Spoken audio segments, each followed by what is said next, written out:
दास गुरु की भक्ति करो, तजी विषया रस चोज, बार बार नहीं पाई है मानुष जन्म की मौज। ಇದು ಪರಂ ಸಂತ್ ಸದ್ಗುರು ಕಬೀರ್ ದಾಸರು ವಾಕ್ಯ ಇದ್ದದ್ದು. ಒಂದಾನೊಂದು ಸಮಯಕ್ಕೆ ದಕ್ಷಿಣ ದೇಶದಿಂದ ಉತ್ತರ ದೇಶಕ್ಕೆ ಒಂದು ಶಕ್ತಿ ಹೊರಟೋಯ್ತು.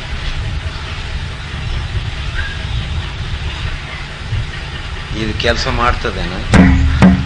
ಕೇಳಿಸ್ತದ ನಿಮ್ಗೆಲ್ಲ? ಏನು ಶಕ್ತಿ ಹೋಯಿತು ಅಂದ್ರೆ ಭಕ್ತಿ ಅನ್ನೋದು ಅಲ್ಲಿಗೆ ಹೊರಟೋಯ್ತು. ಯಾವುದ್ರ ಭಕ್ತಿ ಹೋಯಿತು? ಚರಶಕ್ತಿಯ ಭಕ್ತಿ ಹೊರಟೋಯ್ತು. ಆಚಾರವಾದದ್ದು ಇಲ್ಲಿ ನಿಂತು ಬಿಡ್ತು. ಅಂದ್ರೆ ಚೈತನ್ಯ ರೂಪಿಯಾದಂಥ ಗುರುವಿಂದು ಭಕ್ತಿ ಏನಿತ್ತು ಅದು ಉತ್ತರ ದೇಶಕ್ಕೂ ಹೊರಟೋಯ್ತು. ಇಲ್ಲಿ ಏನು ಉಳೀತಪ್ಪ ಅಂದ್ರೆ ಬರೇ ಕಲ್ಲ ಮಣ್ಣ ಪೂಜೆ ಮಾಡಿಕೊಳ್ಳುವ ಭಕ್ತಿ ಉಳಿತು.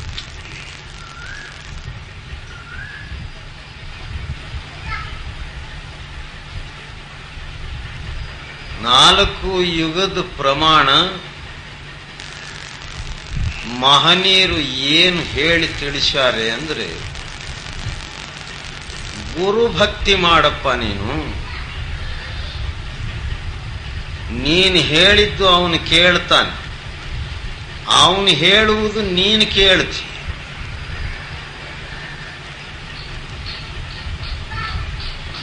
ನಿನ್ನ ಅಸಮಾಧಾನವಾದಂತಹ ಪ್ರಕೃತಿ ಸ್ಥಿತಿಯನ್ನ ಸಮಾಧಾನ ಪಡಿಸ್ತಾನೆ ಗುರು. ನಿನ್ನ ಸಂಶಯದ ರೋಗಕ್ಕೆ ಬಿಡಿಸ್ತಾನೆ. ವಿಷಯ ಸುಖ ಭೋಗಾದಿಗಳು ನೀನು ಮಾಡಬೇಕಾದದ್ದು ಇಷ್ಟೇ ಅಲ್ಲ,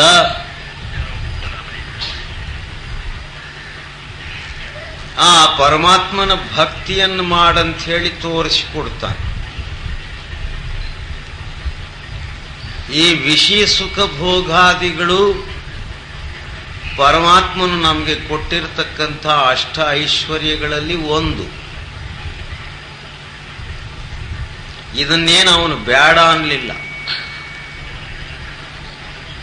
నీకు తెలుగులో చెప్పలేము. నువ్వు ఇక్కడ రావయ్యా.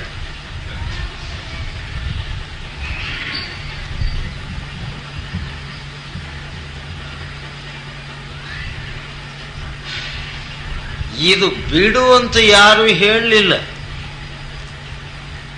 ಇದು ಆ ಪರಮಾತ್ಮನು ಕೊಟ್ಟಿದ್ದೆ. ನೀನು ಏನು ಮಾಡ್ತಾ ಇದ್ದಿ, ಇದನ್ನು ಅತಿಯಾಗಿ ಉಪಯೋಗಿಸ್ತಿದ್ದೀಯ, ಅಷ್ಟೇ ತಪ್ಪು.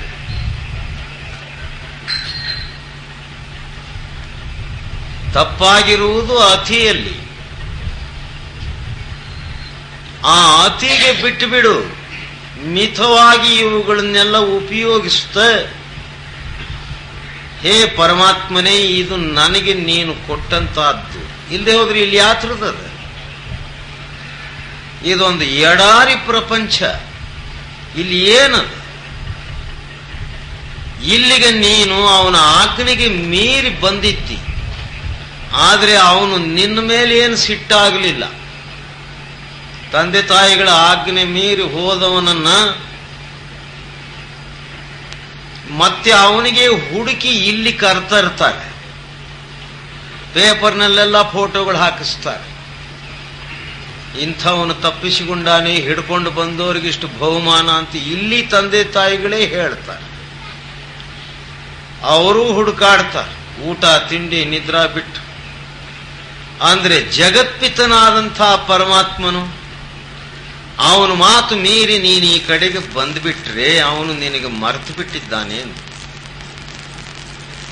ಎಲ್ಲಿ ಏನೂ ಸಿಕ್ಕುವುದೇ ಇಲ್ವೋ ಅಲ್ಲಿ ಇವುಗಳನ್ನೆಲ್ಲ ನಿನಗೆ ಕೊಟ್ಟಿದ್ದಾನೆ.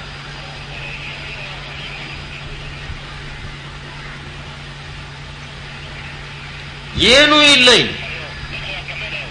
ನೀನು ಬರುವಾಗ ಏನಾದ್ರೂ ಬೀಜ ವಗೈರೆ ತಂದು ವೃಕ್ಷಾದಿಗಳನ್ನ ಬೆಳೆಸಿದೆ, ಕಾಳು ಕಡ್ಡಿಯನ್ನು ಏನಾದ್ರೂ ಬೆಳೆಸಿದೆ, ಯಾತ್ರದೂ ಇಲ್ಲ. ಸಹಸ್ರಾವಧಿ ವಿಧವಾದಂಥ ಬೀಜಗಳನ್ನು ಸೃಷ್ಟಿ ಮಾಡಿ ಅನೇಕೋ ರುಚಿಕರವಾದಂಥ ಫಲಾದಿಗಳನ್ನೆಲ್ಲ ನಿನಗೆ ಕೊಡ್ತಾರೆ. ಇದು ಹೇಗೆ ಬಂತು ಅನ್ನುವುದನ್ನು ತಿಳ್ಕೊಳ್ಳುವುದಕ್ಕೆ ಅನೇಕ ಉಪಾಯಗಳನ್ನು ನಿನ್ನ ಮುಂದೆ ಹಾಕಿ ತನ್ನ ಕಡೆಗೆ ಅವನು ಕರೀತಾ ಇದ್ದಾನೆ ಅಂದ್ರೆ ನೀನೇನಪ್ಪ ಮಾಡ್ತಾ ಇದ್ದಿ? ಒಳಗೆ ನೋಡು ನಿನಗೆ ಕರೀತಾನೆ, ಹೊರಗೆ ನೋಡು ನಿನಗೆ ಅವನು ಕರೀತಾ ಇದ್ದಾನೆ. ಇವೆಲ್ಲ ಕೊಟ್ಟು ಒಂದೇ ಆಕಾಶದಲ್ಲಿ ಶಾಖವನ್ನು ಕೊಡುವ ಸೂರ್ಯನಿಗೆ ನಿನಗೋಸ್ಕರವಾಗಿ ನಿರ್ಮಾಣ ಮಾಡಿದ್ದಾನೆ. ಶಿಥಳತ್ವವನ್ನು ಕೊಡ್ಲಿಕ್ಕಾಗಿ ಒಂದೇ ಆಕಾಶದಲ್ಲಿ ಚಂದ್ರನಿಗೆ ಸೃಷ್ಟಿ ಮಾಡಿ ಕೊಟ್ಟಿದ್ದಾನೆ. ಇದೆಲ್ಲ ಅವನ ಸ್ವಾರ್ಥಕ್ಕೆ ಮಾಡಾನೇನು? ಇದು ನಿನಗಾಗಿ ಮಾಡಿದ್ದಾನೆ. ಹಗಲೆಲ್ಲ ನೀನು ಬೇಸರಿಕೆ ಬಿದ್ದು ಬಂದರೆ ಆ ಬೇಸರಿಕೆಯನ್ನು ಹೋಗಲಾಡಿಸಲಿಕ್ಕಾಗಿ ಕೋಟ್ಯಾವಧಿ ನಕ್ಷತ್ರಗಳನ್ನು ಆಕಾಶದಲ್ಲಿ ಸೃಷ್ಟಿ ಮಾಡಿ ನನ್ನ ಕಡೆಗೆ ನೋಡು ಅಂತ ಹೇಳಿ ನಿನ್ನನ್ನ ಪ್ರೇರಣೆ ಮಾಡ್ತಾ ಇದ್ದಾನೆ.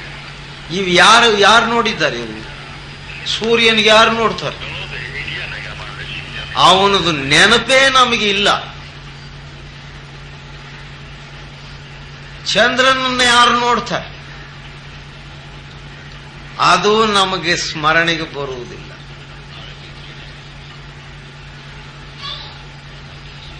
ಧೂಳು ಧುಮ್ಮಿನಿಂದ ಕೂಡಿದಂಥ ಈ ಪ್ರಪಂಚಕ್ಕೆ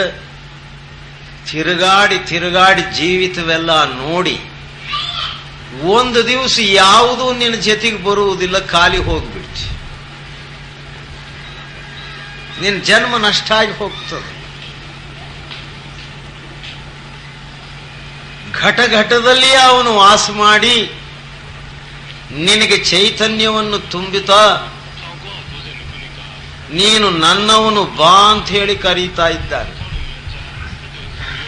ಇದರ ಮರ್ಮ ಯಾರು ತಿಳಿಸ್ಕೊಡ್ಬೇಕು ನಮಗೆ ಅಂದ್ರೆ ಗುರುಗಳೇ. ಸಂತ ಮಹಾತ್ಮರುಗಳು, ಸದ್ಗುರು ಇವುಗಳನ್ನು ನಮಗೆ ತಿಳಿಸಿ ಹೇಳಿದ್ರೆ ಆಗ ನಮಗೆ ಸ್ವಲ್ಪ ಎಚ್ಚರಿಕೆ ಬರ್ತದೋ ಅದು ಬರುವುದಿಲ್ವೋ. ಯಾಕೆ ಬರುವುದಿಲ್ಲ?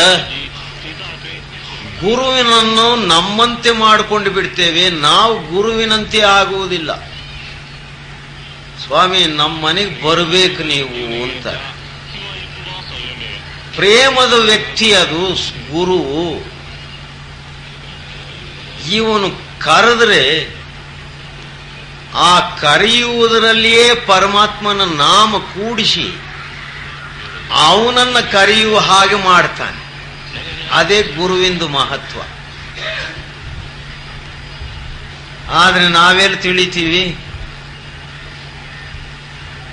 ನಮ್ಮ ಕೂಗಿನಲ್ಲಿಯೇ ಆ ಪರಮಾತ್ಮನನ್ನು ಕರೆಯುವ ಆ ಸೂಕ್ಷ್ಮ ಶಕ್ತಿಯನ್ನು ಜಾಗೃತ ಮಾಡ್ತಾನೆ ಗುರು. ನಿರಾಕಾರವಾದ ಶಕ್ತಿಯೇ ಸದ್ಗುರುವಾಗಿ ಬಂದು ನಿನ್ನ ಸ್ನೇಹ ಅವನು ಮೊದಲು ಮಾಡ್ತಾನೆ, ನೀನೇನು ಮಾಡುವುದಿಲ್ಲ.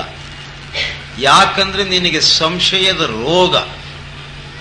ಒಳ್ಳೆಯದು ಹೇಳಿದ್ರೆ ವಿಷ, ಕೆಟ್ಟದ್ದು ಹೇಳಿದ್ರೆ ನಿನಗೆ ಅಮೃತವಾಗಿ ಬಿಟ್ಟದೆ. ಅದಕ್ಕೆ ನೀನೇನು ವಿಶ್ವಾಸ ಮಾಡುವುದಿಲ್ಲ, ಅವನೇ ವಿಶ್ವಾಸ ಮಾಡುತ್ತಾನೆ. ಬುದ್ಧ ಭಗವಾನರು 65 ವರ್ಷಗಳು ನಮ್ಮಂತೆಯಾಗಿ ಬೋಧನೆ ಮಾಡಿದರು. ಅವರಂತೆ ಎಷ್ಟು ಮಂದಿ ಆದರು? ಹುಡುಕಿದ್ರು ಒಬ್ಬನೂ ಸಿಕ್ಕಲಿಲ್ಲ. ತನ್ನ ಮನೆಗೆ ಬಂದಂಥ ಗುರುವಿಗೆ ನಾವೇ ಉಣುವುದು ತಿನ್ನುವುದು ಅವನಿಗೆ ಇಡ್ತೇವು. ಅವನ ಆಹಾರವೇ ಬೇರೆ, ನಾವು ಕೊಡುವ ಆಹಾರವೇ ಬೇರೆ. ಆದರೂ ಅದಕ್ಕೆ ಅವನು ಸ್ವೀಕಾರ ಮಾಡ್ತಾನೆ. ಮತ್ತೆ ಅವನು ಏನು ಕೊಟ್ಟು ಹೋಗ್ತಾನೆ? ಇಷ್ಟೇ ನಿನ್ನ ಆಹಾರವಲ್ಲ, ಇನ್ನೂ ಒಂದು ಆಹಾರವಿದೆ, ಅದು ನಿನಗೆ ತಿಳಿಯದು, ನಾನು ತಿಳಿಸಿ ಹೋಗ್ತೇನು, ಅದನ್ನು ಪ್ರಾಪ್ತ ಮಾಡು ಅಂತಾನೆ. ಅದು ಯಾವುದು? ನಾವು ಆಹಾರ ರೂಪವಾಗಿ ಉಪಯೋಗ ಮಾಡುವುದರಲ್ಲಿ ಆ ಗುರು ಶಕ್ತಿ ರಸಭರಿತವಾಗಿ ಅದರೊಳಗೆ ಸೇರಿಬಿಟ್ಟಿದ್ದಾನೆ. ಆ ರಸದವೇ ಅವನ ಆಗಲಾರದೆ ಹೋಗಿದ್ದರೆ ನಿನಗೆ ಇದರಲ್ಲಿ ಏನು ಅಭಿರುಚಿ ಇರ್ತಿತ್ತು? ಏನು ತಿಂತಿದ್ದೆ ನೀನು? ನಿಸ್ಸಾರವಾದ ವಸ್ತುವಿನಲ್ಲಿ ಸಾರ ರೂಪವಾಗಿ ಅವನು ಸೇರಿ ನಿನಗ ಸಂರಕ್ಷಣೆ ಕೊಡ್ತಾ ಇದ್ದಾನೆ. ಎಲ್ಲಿ ಸಂರಕ್ಷಣೆಯೇ ಇಲ್ಲವೋ ಅಲ್ಲಿ ನಿನ್ನನ್ನು ಜೀವಂತವಾಗಿ ಉಳಿಸಿದ್ದಾನೆ. ಇಲ್ಲಿ ಎಲ್ಲೆದೆ ಸಂರಕ್ಷಣೆ ಹೇಳ್ರಿ? ಇಲ್ಲವೇ ಇಲ್ಲ. ಒಬ್ಬ ಮಂತ್ರಿ ಹೊಸದಾಗಿ ಒಂದು ಕಾರ್ ತಕೊಂಡ, ಅದಕ್ಕೆ ಪೂಜೆ ಗೀಜೆ ಮಾಡಿಸಿದ, ಹೆಂಡ್ರನ್ ಕರೆದ, ಬಾ ಇಬ್ರು ಹಂಗೇ ತಿರುಗಾಡ್ಕೊಂಡು ಬರೋನು. ಎಲ್ಲಿಂದ ತಿರುಗಾಡೋಣ ಸ್ವಾಮಿ ಎಂದ್ಲವಳು. ಕೌಲ್ ಬಜಾರ್ನಿಂದ ಮಿಲ್ಲರ್ ಪೇಟೆ. ಎಂಥ ಜಾಗಗಳು ಇವೆಲ್ಲ.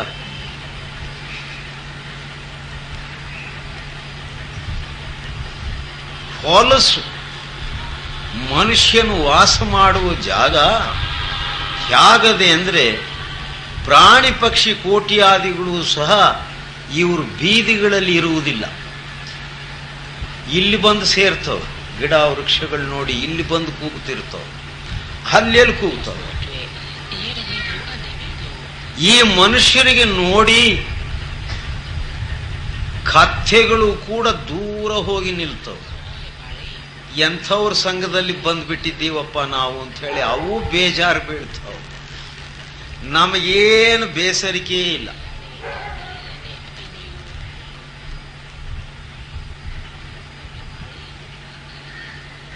ಆಗ ನೀನು ಹೇಳ್ದಂಗೆ ಸಂಚಾರ ಮಾಡಿ ಬರೋನ್ ಬಾ ಅಂತ. ಅಲ್ಲೇ ನೀನು ತಪ್ಪಿರೋದು. ನೀನು ತಿರುಗಾಡಿ ಬಾ, ನಾನು ಇಲ್ಲೇ ಇರ್ತೀನಿ ಅಂದ್ರು. ಯಾಕೆ? ನಿನ್ನ ಹಾಗೆ ಅನೇಕ ಮಂದಿಗಳು ಇಂಥ ವಾಹನಗಳನ್ನ ಮಾಡಿಕೊಂಡಿದ್ದಾರೆ. ನಿನ್ನ ಬುದ್ಧಿ ಎಂಥದ್ದು, ಅದಕ್ಕಿಂತಲೂ ಅಯೋಗ್ಯ ಬುದ್ಧಿ ಅವರುಗಳದು. ಏನು ಅಯೋಗ್ಯತ್ವ? ದ್ವೇಷ, ಈರ್ಷ್ಯ, ಅಸೂಯ ಇವೆ. ನಿನ್ನ ಕಾರಿಗೆ ನೋಡ್ತಿರ್ಲಿಕ್ಕಾಗಿಯೇ ಕಾರ್ ಇಲ್ಲದೆ ಇರೋನು ಏನು ಮಾಡ್ತಾನೆ? ರೋಡ್ನಲ್ಲಿ ಕಲ್ಲುಗಳು ಹಾಕಿ ಅಡ್ಡ ಮಾಡ್ತಾನೆ. ನಿನಗೆ ರಾಜಕೀಯದ ಪಿತ್ತ ಹತ್ತಿ ಬಿಟ್ಟದೆ, ಕಲ್ಲದೋ ಮಣ್ಣದೋ ಕುಣಿಯದೋ ಏನದೋ ನೀನು ನೋಡುವುದಿಲ್ಲ. ಹೋಗೋದಕ್ಕೆ ಗುದ್ದು ಬಿಡ್ತಿ. ನೀನು ಅಲ್ಲೇ, ನಾನು ಯಾಕೆ ನಿನ್ನ ಜೊತೆಗೆ ಸಾಯಿಲಪ್ಪ, ನಾನು ಇಲ್ಲೇ ಇರ್ತೀನಿ, ನೀನು ಹೋಗು ಅಂದ್ಲಂತ. ಅಂದ್ರೆ ನಮಗೆ ನಾವೇ ಮರಣವನ್ನು ತಂದುಕೊಳ್ಳುವಂತಹ ವ್ಯವಸ್ಥೆಗಳನ್ನ ಮಾಡಿಕೊಂಡಿದ್ದೀವಿ. ಇಲ್ಲಿ ಮೊದಲಿಗೆ ಈ ಆಶ್ರಮಕ್ಕೆ ನಾವು ಬರಬೇಕಂದ್ರೆ ಹೊಲ, ಗದ್ದೆ, ಕಾಡು ದಾರಿಗಳು ಹಿಡ್ಕೊಂಡು ಅಡ್ಡದಾರಿಯಲ್ಲಿ ನಡ್ಕೊಂಡು ಬಂದು ಬಿಡ್ತಿದ್ದೆ. ನಾನು ನಿರ್ಭಯವಾಗಿ ಬರ್ತಿದ್ದೆ. ಈಗ ಒಬ್ಬೊಬ್ಬರೇ ಬರ್ರಿ, ಒದ್ದು ಇದ್ದಿದ್ದೆಲ್ಲ ಕಿತ್ಕೊಂಡು, ಕೊಡ್ಲಿಲ್ಲ ಅಂದ್ರೆ ಚಾಕು ತಕೊಂಡು ಟಿವುದು ಹೋಗ್ಬಿಡ್ತಾರೆ. ಎಂಥ ಮಾನವ ಸಮಾಜ ನಾವು ಮಾಡ್ಕೊಂಡಿದ್ದೀವಿ. ಇಂಥ ಅಪಾಯದ ಸ್ಥಾನದಲ್ಲಿ ನಿನಗೆ ಸಂರಕ್ಷಣೆ ಕೊಡ್ತ, ಎಚ್ಚರಿಕೆ ಕೊಡ್ತ, ನಿನ್ನನ್ನು ಕಾಪಾಡ್ತಾ ಇರುವ ಶಕ್ತಿ ಯಾವುದು ಅನ್ನುವುದನ್ನು ನೋಡಿದ್ದೀಯ, ತಿಳಿದಿದ್ದೀಯ ಅಂದ್ರೆ ಇಲ್ಲ. ಇದನ್ನು ತಿಳಿದು ನಿನಗೆ ಜಾಗೃತಿ ಕೊಡುವವನು ಗುರು. ಅವನು ನಿನ್ನಿಂದ ಏನೂ ಬಯಸುವುದಿಲ್ಲ. ನೀನು ನಿಸ್ಸಾರವಾದ ವಸ್ತು ಕೊಟ್ರೆ ಅವನು ಸಾರವಾದ ವಸ್ತು ಕೊಡ್ತಾನೆ. ಅದೇ ಪರಮಾತ್ಮನ ನಾಮ. ಅದು ಏನು ಬರೀ ಅಕ್ಷರಗಳೇನು ಅಲ್ಲ, ನಿನ್ನ ಪ್ರಾಣಕ್ಕೆ ಆಧಾರಭೂತವಾಗಿರುವುದದು. ಅಂಥ ಗುರುವಿಂದು ಭಕ್ತಿ ಉತ್ತರ ದೇಶದ ಕಡೆಗೆ ಹೋಗಿಬಿಡ್ತು. ಈ ಎಚ್ಚರಿಕೆ ಕೊಡಲಾರದೆ ಇರುವಂತಹ ಜಡ ವಸ್ತುಗಳು, ಕಲ್ಲು ಮಣ್ಣು ನಮಗೆ ದೇವರುಗಳಾಗಿ ಕೂತ್ಬಿಟ್ರು. ನಾವು ಇದರಲ್ಲೇ ಹೋಗ್ತಾ ಇದ್ದೀವಿ. ಸತ್ಸಂಗ ಶ್ರವಣ ಮಾಡಿದ್ರು, ಗುರು ಭಕ್ತಿಯ ಮರ್ಮ ನಮಗೆ ತಿಳಿದ್ರು, ನಾಮ ನಮ್ಮಲ್ಲೇ ಇದೆ ಅನ್ನುವಂಥ ಎಚ್ಚರಿಕೆ ಬಂದರೂ ಸಹ ನಾವಿನ್ನೂ ಹೊರಗಿನ ಪ್ರಪಂಚದಲ್ಲೇ ಓಡಾಡ್ತೇವೆ. ಅಂದ್ರೆ ನಾವು ಏನು ಮಾಡಿದಂಗಾಯ್ತು. ನಿನ್ನ ಮನಸ್ಸಿಗೆ ನೀನು ಕೇಳು, ನೀನು ಮಾಡಿದ್ದು ಸರಿಯೇ ತಪ್ಪೇ ಅಂತ ಕೇಳು, ಅದು ಹೇಳಿಬಿಡ್ತದೆ. ನೀನು ಮೋಸಗಾರನೇ, ನಾನು ಮೋಸಗಾರನೇ, ಇಬ್ಬರಿಗೂ ಒಳ್ಳೆ ಜೊತೆ ಸರಿಯಾಗದೆ ನಮ್ಮದು ಇಷ್ಟೇ ಅಂತ ಹೇಳಿಬಿಡ್ತದೆ. ಇದರ ಸಮಸ್ಯೆಯನ್ನು ನಾವು ಮಾಡಿಕೊಳ್ಳಿಲ್ಲ. ಗುರು ಭಕ್ತಿ ಪತಿವ್ರತ ಸ್ತ್ರೀ ಇದ್ದ ಹಾಗೆ. ಒಂದೇ ಗಂಡ, ತನ್ನ ಮನೆ ತುಂಬ ಮಕ್ಕಳೇ. ವೇಶ್ಯಾಭಕ್ತಿ ಇದೆ, ಅನೇಕ ಪುರುಷರ ಸಂಗತ, ಮನೆಯಲ್ಲಿ ಒಂದು ಮಕ್ಕಳು ಇಲ್ಲ. ಹಾಗೆ ನಾವು ಅನೇಕೋ ದೇವಿ ದೇವತ್ಯಾದಿಗಳು ವಿಚಾರದಲ್ಲಿ ಹೋಗಿಬಿಡ್ತಾ ಇದ್ದೇವೆ. ನಮ್ಮ ಅಂತರದಲ್ಲಿ ಜ್ಞಾನ ಭಕ್ತಿ ಶೀಲ ಸಂತೋಷ ಅನ್ನುವಂಥ ಸಂತಾನವೇ ಇಲ್ಲ. ಎಲ್ಲ ಪಾಪಿಗ್ರಹಗಳೇ ಹುಟ್ಟಿರೋದು. ಅವುಗಳ ಮುಂದೆ ಹಾಕಿಕೊಂಡು ಕುಪ್ಪೆ ಹಾಕಿಕೊಂಡು ಏನು ಸಂತೋಷ ಪಡ್ತೇವೋ ಅಂದ್ರೆ ನಾವು ಹಿಂದಕ್ಕಿನ ಜನ್ಮದಲ್ಲಿ ಹಂದಿಗಳಾಗಿದ್ವೋ ಏನು. ಇಲ್ದೇದ್ರೆ ಇವುಗಳು ಪ್ರೇಮ ನೀನ್ ಯಾಕೆ ಮಾಡ್ತಿದ್ದೆ? ಇವು ಕುಪ್ಪೆ ಹಾಕೊಂಡು ಬಿಡ್ತೇವೆ. ಸ್ವಾಮಿ ದೀನಕ್ಕೆ ಬೇರೆ ಪೆಟ್ಟು, ದಾನಕ್ಕೆ ಬೇರೆ ಪೆಟ್ಟು ಅಂತ ಅವನ್ನು ತಂದು ನಮ್ಮ ಮುಂದೆ ಹಾಕ್ತಾವ. ಅವುಗಳು ನೋಡಿ ಅಯ್ಯೋ ಅನ್ನಿಸ್ತದೆ. ಅಯ್ಯೋ ಏ ಆತ್ಮನೇ, ನೀನು ಹೇಗಿದ್ದೆ, ಇವರು ಸಂಘ ಮಾಡಿ ಹೇಗಾಗ್ಬಿಟ್ಟಿಯಪ್ಪ ಅಂತ ಬಾಧೆ ಆಗ್ತದೆ ನಮಗೆ. ಅಂದರೆ ನಾವು ಯಾವುದರ ಭಕ್ತಿ ಮಾಡಿದರೆ ಜಡದಿಂದ ಚೈತನ್ಯವಂತನಾಗಿ ಆ ಮಹಾಚೈತನ್ಯದಲ್ಲಿ ಸೇರ್ತೀವೋ ಆ ಶಕ್ತಿ ಇಲ್ಲಿ ಹೋಗಿದೆ, ಉತ್ತರ ದೇಶದಲ್ಲಿ ನಿಂತದು. ಅದಕ್ಕೆ ಕಬೀರದಾಸರು ಏನಂತಾರೆ, ಹೇ ಮನುಷ್ಯನೇ, ಹೇ ಸತ್ಯವಾನ್ ಪುರುಷನೇ, ನೀನು ಜಡವಾಗ್ತಿ ಅಂದ್ರೆ ಆಶ್ಚರ್ಯವಾಗಿದೆಯಲ್ಲಪ್ಪ. ರಾಜಸ ಸಾತ್ವಿಕ ತಾಮಸ ಮಿತ್ರ ಸಂದೇಹಂ. ಒಬ್ಬ ಮಹಾತ್ಮರು ಏನಂತಾರೆ, ರಾಜಸ ಗುಣದಲ್ಲಿಯೂ ಸಾತ್ವಿಕ ಗುಣದಲ್ಲಿಯೂ ತಾಮಸ ಗುಣದಲ್ಲಿಯೂ ತಾನು ಸ್ನೇಹ ಮಾಡಿ ಸದ್ಗುರು ಅಲ್ಲಿಂದ ನಿನ್ನನ್ನು ಮೇಲಕ್ಕೆ ನಿಸ್ಸಂಗಿಯನ್ನಾಗಿ ಮಾಡ್ತಾನಲ್ಲ, ಅವನು ಎಷ್ಟು ಶ್ರಮ ನಿನಗಾಗಿ ತಗೊಳ್ತಾ ಇದ್ದಾನೆ. ಅಲ್ಲಿಂದ ನೀನು ನನ್ನ ಹಾಗೆ ಎದ್ದೇಳು ಮೇಲೆ ಇನ್ನೂ ಉನ್ನತವಾದಂಥ ಶಾಂತಿ ಧಾಮ ಹೊಂದಿದೆ, ಆನಂದದ ಸ್ಥಾನ ಹೊಂದದೆ. ಅದನ್ನು ಅನುಭವ ಮಾಡು, ಅನುಭವಿಸು. ಅದು ಎಲ್ಲವನ್ನು ನಿನಗಾಗಿ ನಾನು ಮಾಡಿ ಇಟ್ಟಿದ್ದೇನೆ. ಅಂದರೆ ಈ ಮನುಷ್ಯ ಜನ್ಮ ಎಂಥ ಶ್ರೇಷ್ಠವಾದದ್ದು. ಅಂಥ ಉನ್ನತ ಸ್ಥಿತಿಗೆ ಹೋಗುವಂಥ ನಮ್ಮ ಶಕ್ತಿಯನ್ನ ಈ ಮಿಥ್ಯಾರೂಪವಾದಂಥ ಪ್ರಪಂಚದಲ್ಲಿ ವ್ಯರ್ಥವಾಗಿ ಕಳೀತಾ ಇದ್ದೀವಿ ಅಂದರೆ ನಿನ್ನ ಗತಿ ಏನಾಗಿ ಹೋಗಬಹುದು ಅಂದರೆ ತಾಮಸ ಗುಣದಿಂದಲೂ ಕೆಳಕ್ಕೆ ಇಳಿದು ಬಿಡ್ತಿ. ಯಾವುದೋ ಒಂದು ಕಲ್ಲು ಮಣ್ಣು ಆಗಿ ಕೂತು ಬಿಟ್ರೆ ಉದ್ಧಾರ ಯಾವಾಗ ಆಗೋದು? ಅವಾಗ ಯಾರು ಬೋಧೆ ಮಾಡ್ತಾರೆ? ಬೋಧೆ ಕೇಳುವವನು ಯಾರು? ಇವೇನೂ ನಾವು ವಿಚಾರವೇ ಮಾಡಲಿಲ್ಲ. ಯಾಕಂದ್ರೆ ನಮಗೆ ಪ್ರಪಂಚದ ವಿಚಾರವೇ. ನಾನು ಒಳಗೆ ಕೂತು ಏನೋ ಭಜನೆ ಮಾಡ್ತಾ ಇದ್ದೀನಿ, ಯಾರೋ ಇಬ್ಬರು ಬಾಗ್ಲತ್ರ ಕೂತು ಹರಟೆ ಹೊಡಿತಾ ಇದ್ದಾರೆ.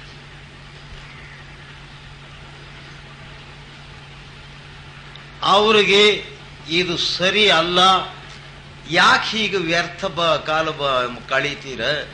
ನಾಮಸ್ಮರಣೆ ಆದ್ರೂ ಮಾಡ್ತಾ ಕೂತ್ಕೊಳ್ರಿ ಅಂದ್ರೆ ಅವರಿಗೆ ಸಿಟ್ಟು ಬರ್ತದೆ, ಕೋಪ ಬರ್ತದೆ.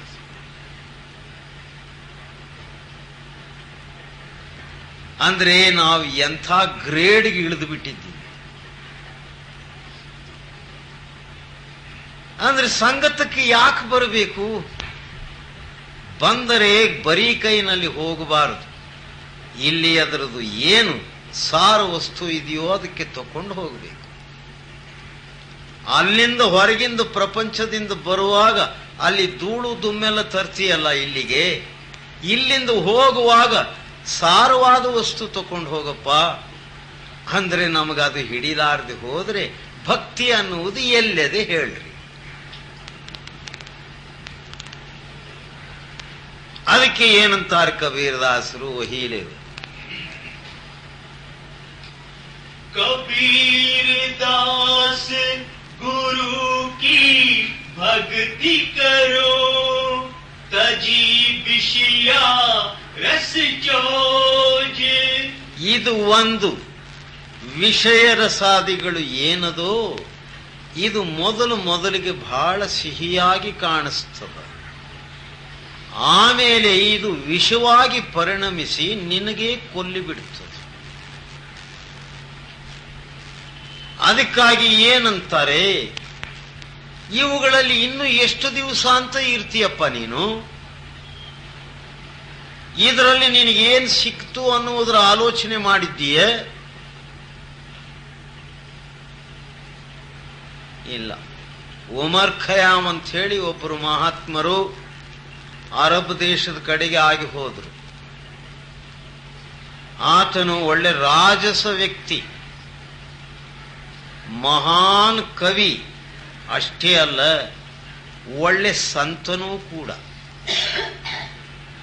ಅವನು ತನ್ನ ಸಂಸಾರದಲ್ಲಿ ಹೇಗೆ ಇರುತ್ತಿದ್ದ ಅಂದ್ರೆ ಮದುವೆ ಆಗುವ ದಿನ ಹೆಂಡತಿಗೆ ಕೇಳ್ತಾನೆ, ದೇಹ ಸುಖ ಅನ್ನುವುದು ಒಂದಿದೆ, ಆತ್ಮ ಸುಖ ಅನ್ನುವುದು ಒಂದದೆ. ಹೇ ಹೆಣ್ಣು ಮಗಳೇ, ನೀನು ಅಮಾಯಕಳು. ನಿನಗೆ ದೇಹ ಒಂದೇ ಕಾಣಿಸ್ತಾ ಇರುವುದು, ಆತ್ಮನು ಕಾಣಿಸ್ತಿಲ್ಲ.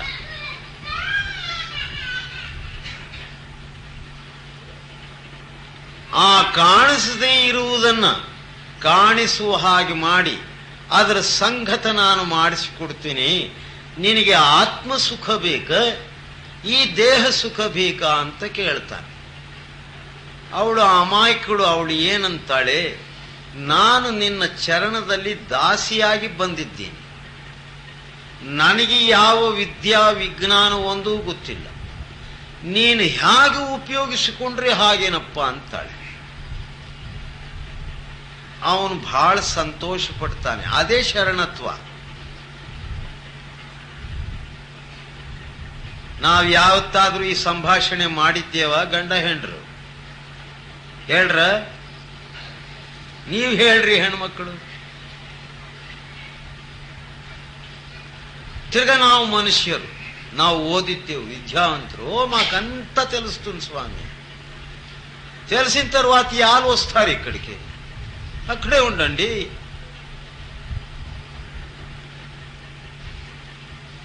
లేదు, కొంచెం తెలుసు, దానికి పూర్తి తెలుసుకోవాలని వచ్చినాం. ಇದು ಒಂದು ವರ್ಗ ಮೇಲೆ, ಅದೊಂದು ಕ್ಯಾಟಗರಿ.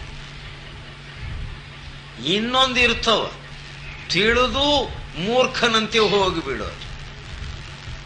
ಅವಳು ಏನ್ ಹೇಳಿದ್ಲು, ನಿನಗೆ ನಾನು ಶರಣಾಗಿ ಬಂದಿದ್ದೀನಿ, ನಿನ್ನ ಸಹವಾಸದಲ್ಲಿ ನನ್ನ ಜೀವನ ಜರುಗುತ್ತದೆ, ತವರು ಮನೆಯನ್ನು ಬಿಟ್ಟು ನಾನು ನಿನ್ನ ಮನೆಗೆ ಬಂದಿದ್ದೀನಿ. ಅಂದ್ರೆ ಸರ್ವಸ್ವವು ನೀನೇ, ನನ್ನ ಯೋಗಕ್ಷೇಮ ನೋಡತಕ್ಕಂಥವನು ನೀನಾದ್ದರಿಂದ ನಿನಗೆ ಹೇಗೆ ಬೇಕು ಹಾಗೆ ಉಪಯೋಗಿಸು.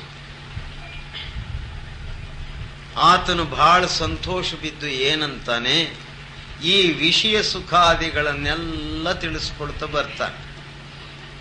ಇದು ಏನು ಮಾಡ್ತದೆ, ಇದರಿಂದ ಏನು ಆಗ್ತದೆ, ಒಳ್ಳೆಯದೇ ಕೆಟ್ಟದ್ದೇ, ಇವೆಲ್ಲ ತಿಳಿಸ್ಕೋತ ಬರ್ತಾನೆ. ಆಮೇಲೆ ನಮ್ಮ ಅಂತರದಲ್ಲಿರ್ತಕ್ಕಂಥ ಪರಮಾತ್ಮನ ಆ ಆತ್ಮಜ್ಞಾನವನ್ನು ಬೋಧಿಸ್ತಾನೆ. ಆಗ ಆ ಹೆಣ್ಣು ಮಗಳು ಏನಂತಾಳೆ, ಸ್ವಾಮಿ ನಿಮ್ಮದು ಆಜ್ಞೆ ಆದರೆ ಆತ್ಮಜ್ಞಾನ ಇರಲಿ, ಈ ದೇಹಜ್ಞಾನ ಬೇಡ ಅಂತಾಳೆ. ಎಂಥ ಒಂದು ಆನಂದವಾದಂಥ ಸಂಸಾರ ಅದು, ಎಂಥ ಗಹನ ವಿಚಾರ. ಆಗ ಆ ಉಮರ್ ಖಯಾಮ್ ಏನಂತಾನೆ, ಅದೇ ರೈಟ್, ಈಗ ಅದರದ್ದು ಸೂಕ್ಷ್ಮ ಗತಿಯನ್ನು ನಾನು ತಿಳಿಸ್ತೀನಿ, ಅದರಲ್ಲಿ ನೀನು ಲಗ್ನವಾಗಿಬಿಡು, ಸೇರಿಬಿಡು. ಅಂದು ನಮ್ಮ ಅಂತರದಲ್ಲಿರ್ತಕ್ಕಂತಹ ನಾಮ ಅಥವಾ ಶಬ್ದದ ಗತಿ ಏನಿದೆಯೋ ಅದಕ್ಕೆ ಆ ಉಮರ್ ಖಯಾಮ್ ತೋರಿಸಿಕೊಡ್ತಾನೆ. ಅವನು ಹೇಳ್ಕೋತು ಹೋಗುತ್ತಿರ್ತಾನೆ, ಅವಳು ಹಾಗೇ ಧ್ಯಾನದಲ್ಲಿ ಲಗ್ನವಾಗಿ ಶರೀರವನ್ನೇ ತ್ಯಾಗ ಮಾಡಿಬಿಡ್ತಾಳೆ. ಯಾವುದನ್ನು ಬಿಡಂತ ಹೇಳಿದ್ನೋ ಅದನ್ನು ಬಿಟ್ಟೇ ಬಿಡ್ತಾಳೆ. ನಾವಿನ್ನೂ ಹೊತ್ಕೊಂಡೇ ತಿರುಗುತ್ತಾ ಇದ್ದೀವಿ. ನಮಗೆ ಇದರದು ಮೋಹ ಹೋಗಲೇ ಇಲ್ಲ, ಇನ್ನು ಹೆಚ್ಚಾಯ್ತು. ಅಂದರೆ ನಾವು ಮನುಷ್ಯರೇ ಅಲ್ಲ, ಬಳ್ಳಾರಿ ಗುಡ್ಡ. ಅದಕ್ಕಾದ್ರೂ ಒಂದು ನೆನಪದೆ, ನಾನು ಹೀಗಾಗ್ಬಿಟ್ನೆ, ನನಗೆ ಯಾವಾಗ ಮೋಕ್ಷ ಅಂತ ಹೇಳಿ ಎಲ್ಲರ ಕಡೆಗೂ ಅದು ನೋಡ್ತದೆ, ಎಲ್ಲರನ್ನೂ ಕರೀತದೆ. ಗುಡ್ಡ ನೋಡಿದ್ರೆ ಎಲ್ಲರೂ ಹತ್ತಬೇಕನ್ನಿಸ್ತದ? ಇಲ್ಲ. ಯಾರೇ ಮಹನೀಯರು ಆ ಗುಡ್ಡವನ್ನು ಹತ್ತಿದರೆ ಅದರ ಜನ್ಮ ಪಾವನವಾಗ್ತದೆ. ಹಾಗೆ ರಾಮಾಯಣದಲ್ಲಿ ಆಗ್ಲಿಲ್ವೇನು, ಅಹಲ್ಯೆ ಕಲ್ಲಾಗಿ ಬಿದ್ದಿದ್ಲು. ವಿಶ್ವಾಮಿತ್ರನು ಅವಳ ಜನ್ಮವನ್ನು ಪವಿತ್ರ ಮಾಡಬೇಕಂತ ಹೇಳಿ ರಾಮನಿಗೆ ಅಲ್ಲಿ ಕರೆದು ಹೋಗಿ, ನಿನ್ನ ಪಾದ ಸ್ಪರ್ಶ ಮಾಡಪ್ಪ ಇದಕ್ಕೆ. ಯಾಕೆ ಅಂತ ಅದು ಆಮೇಲೆ ಹೇಳ್ತೀನಿ. ಅವನು ಸ್ಪರ್ಶ ಮಾಡಿದರೆ ಹೇಳುವುದೇನು ಕೇಳುವುದೇನು, ಶಿಲಾರೂಪವಾದಂತಹ ಸ್ತ್ರೀ ಮತ್ತೆ ಮಾನವ ಜನ್ಮಕ್ಕೆ ಬರ್ತಾಳೆ, ಉದ್ಧಾರವಾಗ್ತಾಳೆ. ಇದು ಓದ್ತೇವೆ ರಾಮಾಯಣದಲ್ಲಿ. ಮನುಷ್ಯನು ಕಲ್ಲಾಗಿ ಬಿಡ್ತಾನೆ. ಯಾಕೆ? ವಿಷಯ ವಾಸನೆಗಳಲ್ಲಿ ಸಿಕ್ಕಿ ಹೋದರೆ ಆ ಕೈರ್ನಲ್ಲಿ ನೀನು ಕಲ್ಲಾಗ್ತೀಯಪ್ಪ ಅಂತ ಹೇಳಿ ತೋರಿಸಿಕೊಡ್ತದೆ ರಾಮಾಯಣ. ನಾವು ಓದಿದ್ದೆ ರಾಮನ ಫೋಟೋ ಇಟ್ಕೊಂಡು ಊದ್ ಕಡ್ಡಿ ಹಚ್ಚಿದ್ದೆ, ಏನು ಕಲೀಲಿಲ್ಲ. ಎಂಥ ಅಜ್ಞಾನ ಇದು! ಇದು ಓದಿದ್ರೆ ಬರುವುದಿಲ್ಲ, ತಿರುಗಾಡಿದರೆ ತಿಳಿಯುವುದಿಲ್ಲ. ಇದಕ್ಕೆ ಒಂದೇ ಉಪಾಯ, ಸಂತರಲ್ಲಿ ಹೋಗಿ ಸತ್ಸಂಗ ಶ್ರವಣ ಮಾಡು.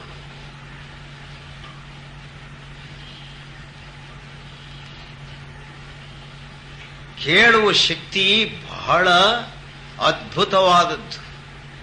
ನೀನು ಏನು ಕೇಳ್ತೀಯೋ ಅದರಂತೆ ನೀನಾಗ್ತೀಯ. ಅದಕ್ಕೆ ಸತ್ಸಂಗವನ್ನು ಕೇಳಪ್ಪ. ಇದು ನಿನ್ನ ಕಥಾ, ಇದು ಯಾರದ್ದೋ ಕಥೆ ಅಲ್ಲ. ಇದನ್ನು ಕೇಳ್ತಾ ನಿನ್ನ ಜಡತ್ವ ಹೋಗ್ತಾ ಬರ್ತದೆ. ಆಗ ಆ ಚರಾಚರ ವಸ್ತು ಏನಿದೆಯೋ ಅದರದ್ದು ಭಕ್ತಿ ಮಾಡುವ ಶಕ್ತಿ ನಿನ್ನಲ್ಲಿ ಹುಟ್ಟುತ್ತದೆ. ಇಲ್ಲಂದ್ರೆ ಮನುಷ್ಯ ಜನ್ಮ ಅದು ಅಪಾರ ಪ್ರೇಮದಿಂದ ನಿನಗೆ ಕೊಟ್ಟಿರುವುದು ಪರಮಾತ್ಮನು, ಅದನ್ನು ಕಳ್ಕೊಂಡು ಬಿಡ್ತೀವಿ. ಅದಕ್ಕಾಗಿ ಎಚ್ಚರವಾದರೆ ಇವಾಗಲೇ ಎಚ್ಚರವಾಗು.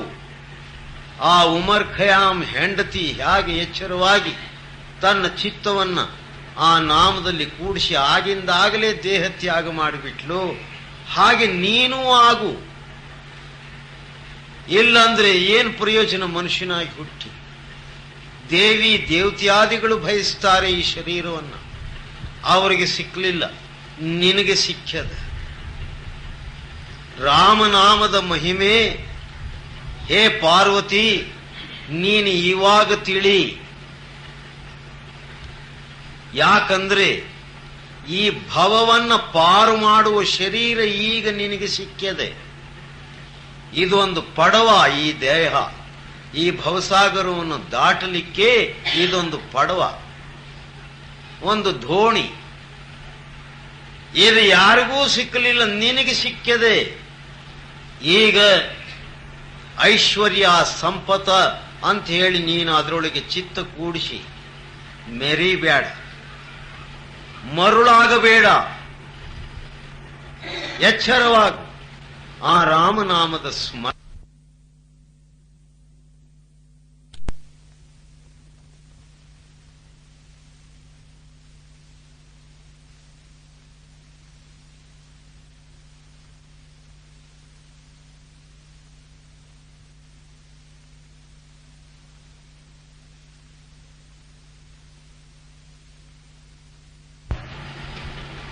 ಅವೆಲ್ಲವೂ ಕೋರಿಕೆಯ ಕರ್ಮಯೋಗ. ನನಗೇನೋ ಒಂದು ಬೇಕು, ನೀನು ಕೊಡು ಅಂತ ಕೇಳುವ ಕೆಲಸ ಅದು. ಅವೆಲ್ಲವೂ ತ್ರಿಗುಣಗಳಲ್ಲಿ ಇರುವಂತಹ ಶಕ್ತಿಗಳೇ. ಮತ್ತೆ ಪಾಪ ಅವೇನು ಮಾಡ್ತವೆ? ನಿನ್ನಲ್ಲಿ ತಿಪ್ಪೆಗುಂಡೆ, ಅವುಗಳಲ್ಲಿ ತಿಪ್ಪೆಗುಂಡೆ, ಅದೇ ಕೊಡ್ತವೆ. ಪಾಪ ಅವನ್ನೇನ್ ಮಾಡ್ತವೆ? ವಿಘ್ನೇಶ್ವರನ ಪೂಜೆ ಮಾಡಿ ಏನ್ ಕೇಳ್ತೇವಿ? ರಿದ್ಧಿ ಸಿದ್ಧಿಗಳು ಕೊಡಪ್ಪ ಅಂತೇಳಿ. ರಿದ್ಧಿ ಸಿದ್ಧಿಗಳೆಲ್ಲ ಏನು? ಇಲ್ಲಿಯೇ ಒಂದು ಚಮತ್ಕಾರದ ಆಟ ಆಡುವುದಷ್ಟೇ, ಸರ್ಕಸ್ನವರು ಆಡ್ದಂಗೆ, ಇನ್ನೇನೂ ಇಲ್ಲ ಅದರಲ್ಲಿ.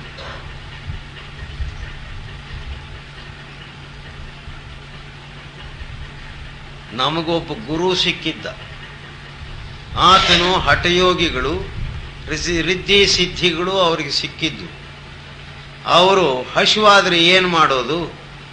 ಒಂದು ಹುಲ್ಲು ಕಡ್ಡಿ ಕಿತ್ಕೊಂಡು ಹೀಗಿಟ್ಕೊಂಡು ಇದು ಮಾಮಿಡಿ ಪಂಡು ಕಾವಲ್ಲ ಅನ್ನೋರು ಮಾವಿನ ಹಣ್ಣು ಆಗಿಬಿಡೋದು. ನಮಗೂ ಕೊಡೋರು, ಅವರು ತಿನ್ನೋರು.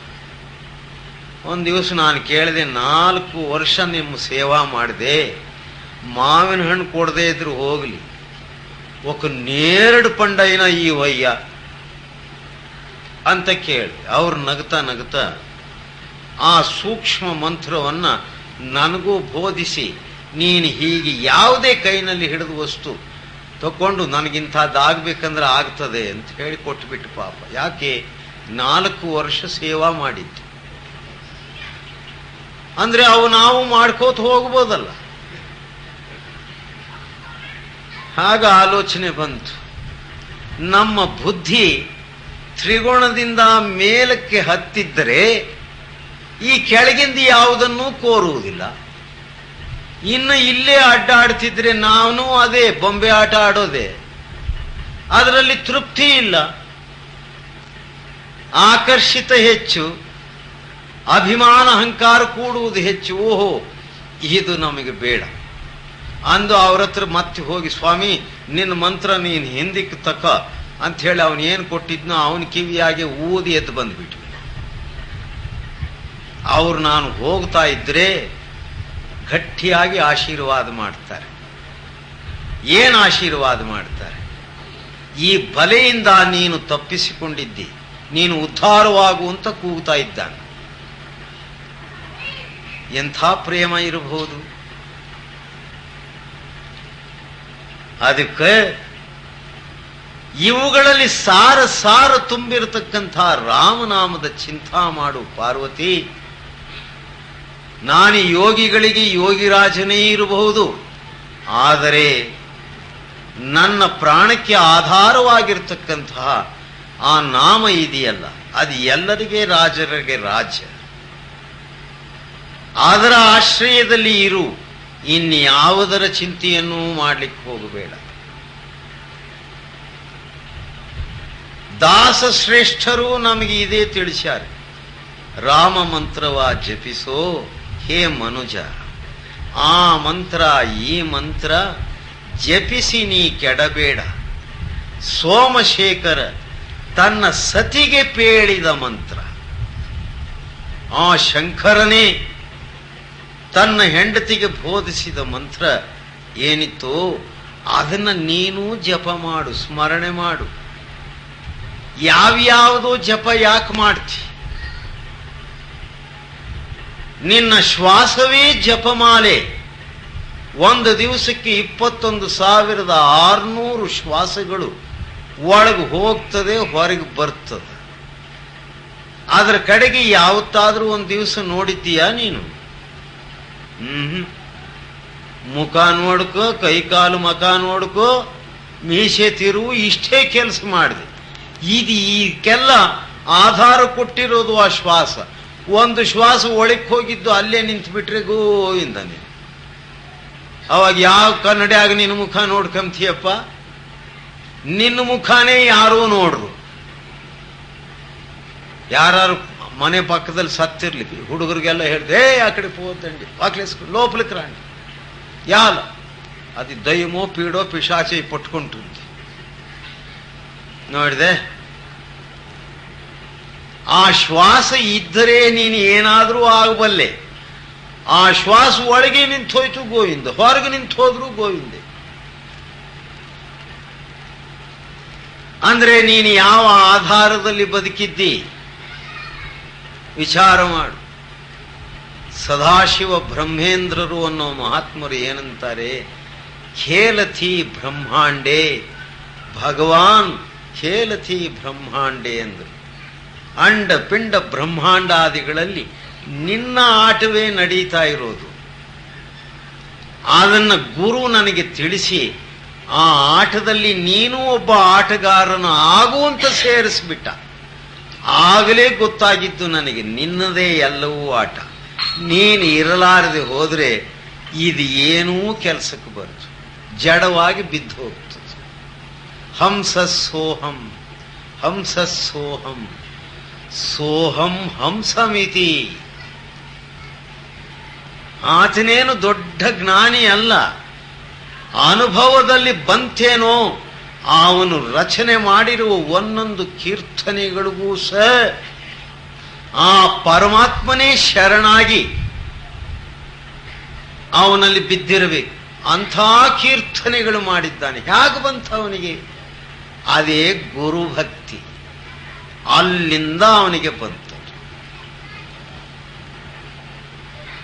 ತ್ರಿಗುಣಗಳಲ್ಲಿಯೂ ಅವನು ಮಿತ್ರನಾಗಿ ಇದ್ದು ನಿನಗೆ ಸಹಕಾರ ಕೊಡ್ತಾ ಇದ್ದಾನೆ. ಮಲಮೂತ್ರಗಳಲ್ಲಿ ಇದ್ದು ನಿನಗೆ ಸಹಕಾರ ಕೊಡ್ತಿದ್ದಾನೆ. ಒಂದೊಂದು ಅಂತಿರ್ತಾವ, 4 ಮೂತ್ರము ಬಂದ್ అయిపోయింది ಸ್ವಾಮಿ ಎಂಸೆಯಲ್ಲ. ಡಾಕ್ಟರ್ ಏನಂತಾನೆ? ಒಯ್ದು ಬಿಸಾಕಬೇಕಲೇ ಅಂತ.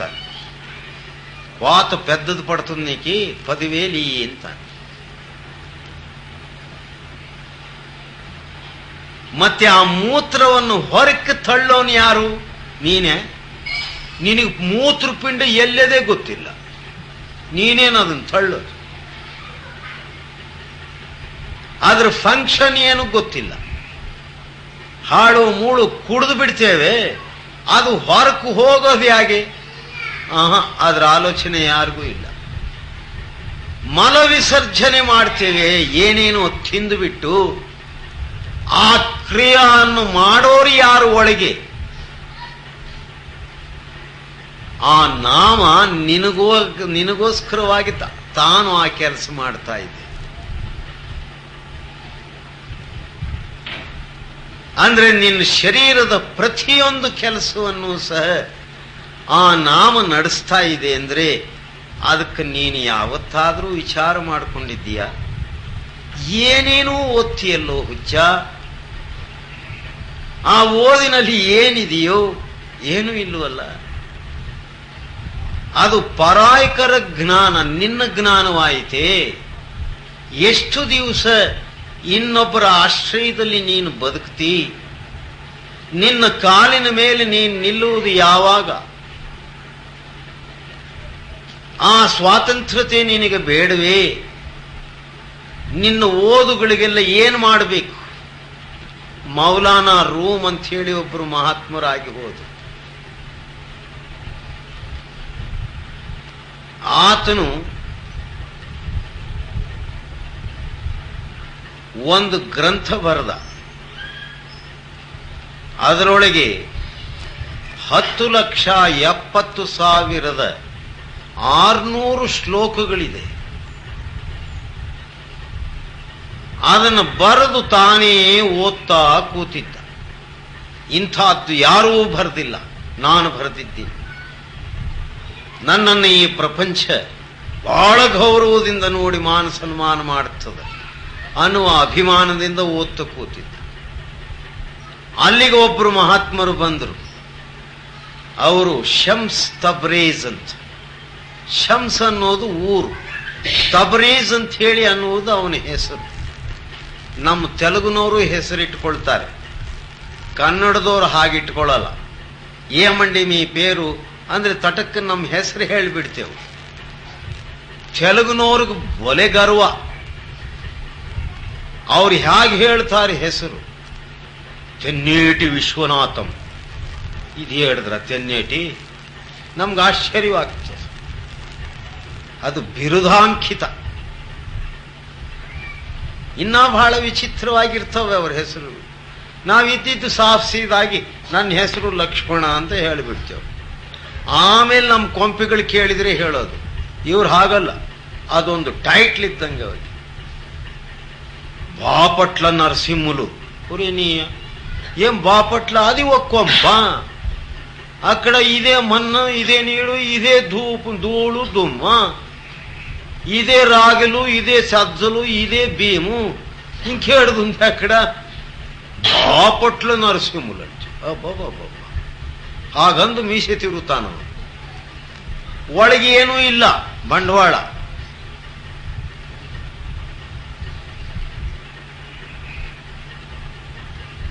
ಅವನ ಒಳಗೆ ಏನಿರಬೇಕು? ಆ ನಾಮ ಇರಬೇಕು. ನಾನು ಅವನ ದಾಸ ಅಂತ ಹೇಳಿಕೊಂಡ್ರೆ ಎಷ್ಟೋ ಅದಕ್ಕೆ ಬೆಲೆ ಉಂಟು. ಅದು ಕೂಡ ಹೇಳುವುದಿಲ್ಲ. మన ఇంటి దేవుడు ವೆಂಕಟರಮಣುಡು. ಪಾಪ ಅವನಿಗೆ ಕೊಂಪೆ ಯಾವುದೂ ಇರಲಿಲ್ವೇನೋ, ಇವನು ಮನೆಗೆ ಬಂದು ಸೇರ್ಬಿಟ್ಟ. ನಿರ್ಗತಿಕ ಅವನು ಪಾಪ. ಇವನೇ ಅವನಿಗೆ ಆಶ್ರಯ ಕೊಟ್ಬಿಟ್ಟು. ಮಾ ಇಂటి దేవుడు. ಈ ಯಾವ ಇಂటి దేవుడు? ನೀ ತಲಕಾಯಿ ಅಲ್ಲ. ಇದೆಲ್ಲ ಅಭಿಮಾನ, ಅಹಂಕಾರ. ಹಾಗೆ ಅವನು ಅಹಂಕಾರ ಅಭಿಮಾನದಲ್ಲಿ ಕೂಡಿ ತನ್ನ ಗ್ರಂಥ ತಾನೇ ಓದಿ ಮರಳಾಗುತ್ತಿದ್ದ. ಅಲ್ಲಿಗೆ ಆ ತಬ್ರೇಜ್ ಅನ್ನುವಂಥವರು ಬಂದು ಅವನ ಕೈನಲ್ಲಿರೋ ಗ್ರಂಥನ ಕಿತ್ತುಕೊಂಡು ಅಲ್ಲಿ ಒಂದು ಬಾವಿ ಇತ್ತು, ಅದರೊಳಗೆ ಬಿಸಾಕ್ಬಿಟ್ರು. ಅಯ್ಯಯ್ಯೋ ನಾ ಪ್ರಾಣುಪಾಯ, ಎನ್ನೋ ಏಣ್ಲು ನೇನು ರಾಶಿಂಡಿದಂತ ಪೋಯ ಅಂತ ಮೊತ್ಕೊಂಡ. ಅವಾಗ ಅವ್ರು ಹೇಳಿದ್ರು, ಇದರೊಳಗೆ ಹೋಗ್ತಿತ್ತಲೇ ನಿನ್ನ ಜನ್ಮ ಹಾಳಾಗಿ ಅದನ್ನು ಕಳೆದು ಬಿಟ್ಟಿದ್ದೀನಿ ನಾನು. ಈಗ ನಿನ್ನ ಜನ್ಮ ಉದ್ಧಾರವಾಗುವುದು ತಿಳ್ಕೊ. ಅದರೊಳಗೆ ಏನಿದೆ? ಮನಸ್ಸ, ಅಭಿಮಾನ, ಅಹಂಕಾರದಿಂದ ಕೂಡಿರುವ ಚಮತ್ಕಾರದ ಲಿಖಿತಗಳಿದೆ ಅಷ್ಟೇ, ಇನ್ನೇನು ಇಲ್ಲ. ಅದರಲ್ಲಿ ಏನಾದರೂ ಆತ್ಮಬೋಧೆ ಇದೆಯೇ ಅಂದ್ರೆ ಇಲ್ಲ. ಮತ್ತೆ ಏನು ಅದರಲ್ಲಿ ನೀನು ಮರಳಾಗಿರುವುದು? ಈಗ ಇದಕ್ಕೆ ತಿಳಿ ಅಂದು ಆತನಿಗೆ ಉಪದೇಶ ಕೊಟ್ರೆ ಧನ್ಯನಾಗ್ಬಿಟ್ಟ. ಅವರೇ ಏನು ಹೇಳ್ತಾರೆ? ಹುಕುಮ್ ಹೈ ಶಾಹ್ ಕಲಂದರ್ ಕಾ ಅನಲ್ ಹಕ್ ತೂ ಕಹಾತಾ ಜಾ ಅಂತ ಕಡೆಗೆ ಒಂದು ಲೈನ್ ಬರೆದ. ಏನದು? ಗುರುವಿನ ಆಜ್ಞೆ ಇದೆ, ನೀನು ಆ ಪರಮಾತ್ಮನು ಒಂದೇ, ನಾನು ನೀನು ಒಂದೇ ಅಂತ ಕೂಗಯ್ಯ. ಈ ಕೂಗುತ್ತಿದ್ರೆ ಒಂದು ದಿವಸ ಅದರಂತೆ ನಾನು ಆಗಬೇಕು ಅನ್ನುವ ಭಾವ ಹುಟ್ಟುತ್ತದೆ. ಭಾವ ಹುಟ್ಟಿದರೆ ಅನುರಾಗ ಬರ್ತದೆ. ಅನುರಾಗದಿಂದ ರಾಗಾತ್ಮಕ ಬುದ್ಧಿ ಹೋಗಿಬಿಡ್ತದೆ. ನೀನೇನು ವೈರಾಗ್ಯದ ಡ್ರೆಸ್ ಹಾಕಿಕೊಳ್ತಿ, ಅದು ತಾನಾಗಿ ವೈರಾಗ್ಯ ಬಂದುಬಿಡುತ್ತದೆ. ಆಮೇಲೆ ಏನಿತ್ತು? ಈ ರಾಗಾತ್ಮಕ ಪ್ರಪಂಚದ ಸ್ನೇಹ ಹೋಯಿತೇನೋ, ಆ ಪ್ರೇಮದ ನಾಮದಲ್ಲಿ ಕೂಡಿಬಿಡ್ತಿ, ಆಶಾ ತಾನು ಸತ್ತು ಹೋಗ್ತದೆ.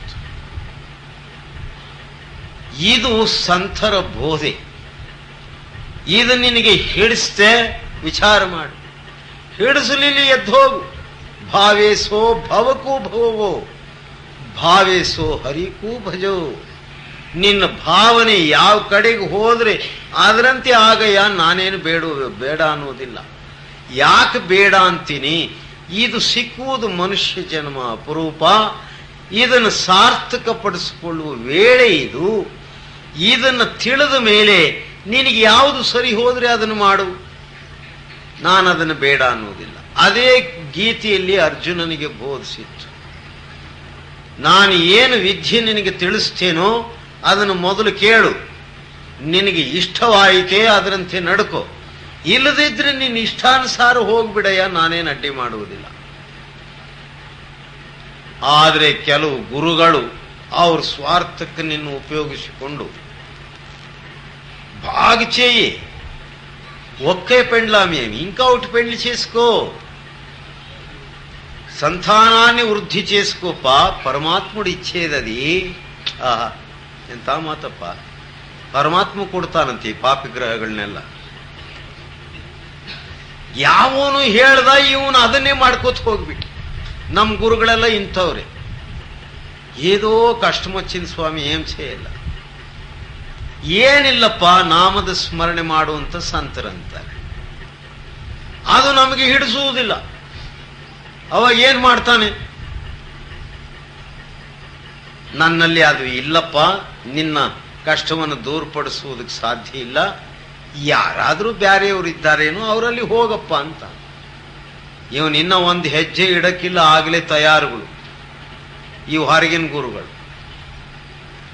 ಅವು ಯಾವುದೇ ಹುಚ್ಚಾಟ ಆಡಿಸಿ ನಿನ್ನನ್ನು ಇನ್ನೂ ಭ್ರಷ್ಟರನ್ನಾಗಿ ಮಾಡಿಬಿಡ್ತವೆ. ಆಗಲಿ ನಿನ್ನ ಚಿತ್ತವನ್ನು ಒಳಮುಖಪಡಿಸಿ ಆ ನಾಮದಲ್ಲಿ ಕೂಡುವ ಕೆಲಸ ಯಾರೋ ಒಬ್ಬರು ತೋರಿಸ್ತಾರೆ. ನಾವು ಮನರಂಜನೆಗೆ ಹೋಗಿ ಹೋಗಿ ಗುಂಪು ಗುಂಪು ಸೇರ್ತೇವು. ಆತ್ಮರಂಜನೆ ಅಂದ್ರೆ ಅಲ್ಲಿ ಯಾರೂ ಇರುವುದಿಲ್ಲ. ಈಗಲೂ మలమూత్రం అంటే ఎట్లు ముసురుకుంటుంది. శుద్ధమైన వస్తువుల దగ్గర ఏటివి ఉండవు. ఇవి ఎక్కడ పోయింటావో ఏమో. ಹಾಗೆ ನಾವು ಸಹ ಮನುಷ್ಯರಾಗಿ ಇನ್ನೂ ಈ ವಿಷಯ ವಿಕಾರದಿಂದ ಕೂಡಿರುವ ಪ್ರಪಂಚದಲ್ಲೇ ತಡಕಾಡ್ತಾ ಇದ್ದೇವೆ, ಇಲ್ಲೇ ಹುಡುಕಾಡ್ತಾ ಇದ್ದೇವೆ. ಸುಖ ಬೇಕು, ಸುಖ ಬೇಕು. ಪಾಪ ಇಲ್ಲಿ ಇಲ್ಲ, ನೀನು ಹುಡುಕುವುದು ಬಿಡಲಿಲ್ಲ. ಇದು ಬ್ಯಾಡಪ್ಪ, ಇಲ್ಲಿ ಸಿಕ್ಕುವುದಿಲ್ಲ, ಇಂಥ ಕಡೆಗೆ ಇದೆ ಬಾ ಅಂದ್ರೆ ಆ ಮಹಾತ್ಮರ ಮಾತು ನಾವು ನಂಬುವುದಿಲ್ಲ. ನೀನು ಉದ್ಧಾರ ಆಗುವುದು ಹಾಗೆ. भक्ति बीज बिन से नहीं आई पड़े जो चोल, कंचन जो बिष्टा पड़े घटे नता को मोल. ಎಂಥ ಮಾತು ಹೇಳಿದ್ರು. ಸಂತರ ಒಂದೊಂದು ವಾಕ್ಯಕ್ಕೆ ವೇದ ಆಗಮ ಶ್ರುತಿ ಶಾಸ್ತ್ರಗಳೆಲ್ಲ ಶರಣಾಗಿಬಿಟ್ಟು ಎಲ್ಲ ಕರ್ಮಕಾಂಡಗಳು ಬಿಟ್ಟುಬಿಟ್ರು. ಕೇವಲ ಒಂದು ಸಹಜವಾದಂತಹ ನಾಮದ ಸ್ಮರಣೆಗೆ ಬಂದುಬಿಟ್ರು ಅವರೆಲ್ಲ. ಅವರು ಮಾಡಿದ ತಪಶ್ಚರ್ಯಗಳು, ಯಾಗ ಯಜ್ಞ ಹೋಮಾದಿಗಳು ನಮ್ಮಲ್ಲಿ ಅದರಲ್ಲಿ ಒಂದು ಮಾಡ್ಲಿಕ್ಕಾಗುವುದಿಲ್ಲ. ಅಂಥವೆಲ್ಲ ಮಾಡಿದರು, ತೃಪ್ತಿಯೇ ಆಗಲಿಲ್ಲ. ಎಲ್ಲರೂ ಉದಾಸೀನರಾಗಿಬಿಟ್ರು. ಋಷಿ ಮುನಿ ಯೋಗಿ ಜಪಿ ತಪಿಯಾದಿಗಳೆಲ್ಲ ಉದಾಸೀನರಾಗಿಬಿಟ್ರು. ಇಷ್ಟು ಮಾಡಿದ್ವಿ ಏನೂ ಆಗಲಿಲ್ವಲ್ಲ. ಅಂಥ ವೇಳೆಗೆ ಸಂತರು ಅವರ ಉದಾಸೀನತ್ವವನ್ನು ನೋಡಿ ದಯೆ ತೋರಿಸಿ, ಅಯ್ಯ ಎಷ್ಟೊಂದು ಶ್ರಮ ಬಿದ್ದು ಬಿಟ್ರಿ, ಈಗ ಆಯಾಸದಲ್ಲಿ ಇದ್ದೀರಾ, ಈ ಆಯಾಸವನ್ನು ಹೋಗಲಾಡಿಸಿಬಿಡ್ತೇನೆ, ನೀವೆಲ್ಲರೂ ಸಂತೋಷವಾಗಿರ್ರಿ. ಹಾಗೆ ಅಂದರೆ ಈಗ ನಾನು ಹೇಳ್ದಂಗೆ ನೀವು ಮಾಡ್ತೀರ, ಏನು ಹೇಳಿದ್ರು ಮಾಡ್ತೇವೆ. ಯಾಕೆಂದ್ರೆ ಇದೆಲ್ಲ ಆಗೋಗಿದೆ. ಏನ್ ಮಾಡಬೇಕು? ಏನಿಲ್ಲ, ನಾಮದ ಸ್ಮರಣೆ ಮಾಡ್ರಿ. ಅದು ಯಾವುದಪ್ಪ? ಅವ್ರಿಗೆ ಗೊತ್ತೇ ಇಲ್ಲ ನಾಮದ ಸ್ಮರಣೆ. ಬರೀ ಯಾಗ ಯಜ್ಞ ಜಪ ತಪೆ, ಅದರಲ್ಲಿ ಅವರೇ ಯಜಮಾನರುಗಳು. ಒಂದೊಂದು ಋಷಿ ಸಮೂಹ ಇಂದ್ರನಿಗೆ ಯಜಮಾನ ಮಾಡಿಕೊಳ್ಳೋದು. ಒಂದು ಕಾರ್ಟೂನ್ ನೋಡಿದ್ದೆ, ಅದರೊಳಗೆ ಇಂದ್ರನ್ ಫಿಗರ್ ಫೋಟೋ ಕೊಟ್ಟಿದ್ದಾನೆ. ಅವನ ಮುಂದೆ ಒಬ್ಬನು నింతిದ್ದಾನೆ. నీకీ శరీరమంతా నేత్రాలు ఉన్నాయి, చాలా జాగృతంగా ఉండాలన్నప్పుడు నువ్వు. ಯಾಕಯ್ಯ ಕಣ್ಣುಗಳು ಕಿತ್ಕೊಂಡು ಹೋಗಿ ಮಾರಾಟ ಮಾಡೋರಿದ್ದಾರಪ್ಪೋ ಈಗ. ಅದಕ್ಕೆ ಹುಡುಗರುಗಳನ್ನ ಕೂಡ ಜಾಗೃತಿಯಾಗಿ ಸ್ಕೂಲಿಗೆ ಕಳಿಸ್ಬೇಕು. ಕಣ್ಣುಗಳು ಕಿತ್ಕೊಂಡು ಕಳಿಸ್ಬಿಡ್ತಾರೆ. ಅದು 30,000 40,000 ಲಕ್ಷಕ್ಕೆ ಮಾರ್ತಾರೆ. ಅದಕ್ಕೆ ఇంద్రಗ ఇది ఏమనుకుంటివి, దేవేంద్ర లోకం అనుకుంటువే, చిక్కునాయాల ఇక్కడ అసాధ్యులు ఉన్నారు, కన్నులు ఎగిరిపోతాయి చూడు, ಜಾಗೃತ. ಅವನಿಗೆ ಬುದ್ಧಿ ಹೇಳುವವರು ಇಲ್ಲಿದ್ದಾರೆ. ಅವನು ನಮಗೆ ಯಜ್ಞಾಧಿಪತಿ. ಮತ್ತೆ ಅವನೇನಾದ್ರೂ ಕ್ಯಾರೆಕ್ಟರ್ಲಿ is very good or not ಅಂತ ಹೇಳಿ ನೋಡಿದ್ರೆ ನಮಗಿಂತಲೂ ಅವನು ಹೋಪ್ಲೆಸ್. ಅವನು ಮಾಡದೇ ಇರೋ ಪಾಪವೇ ಇಲ್ಲ. ಅವನಂತಹ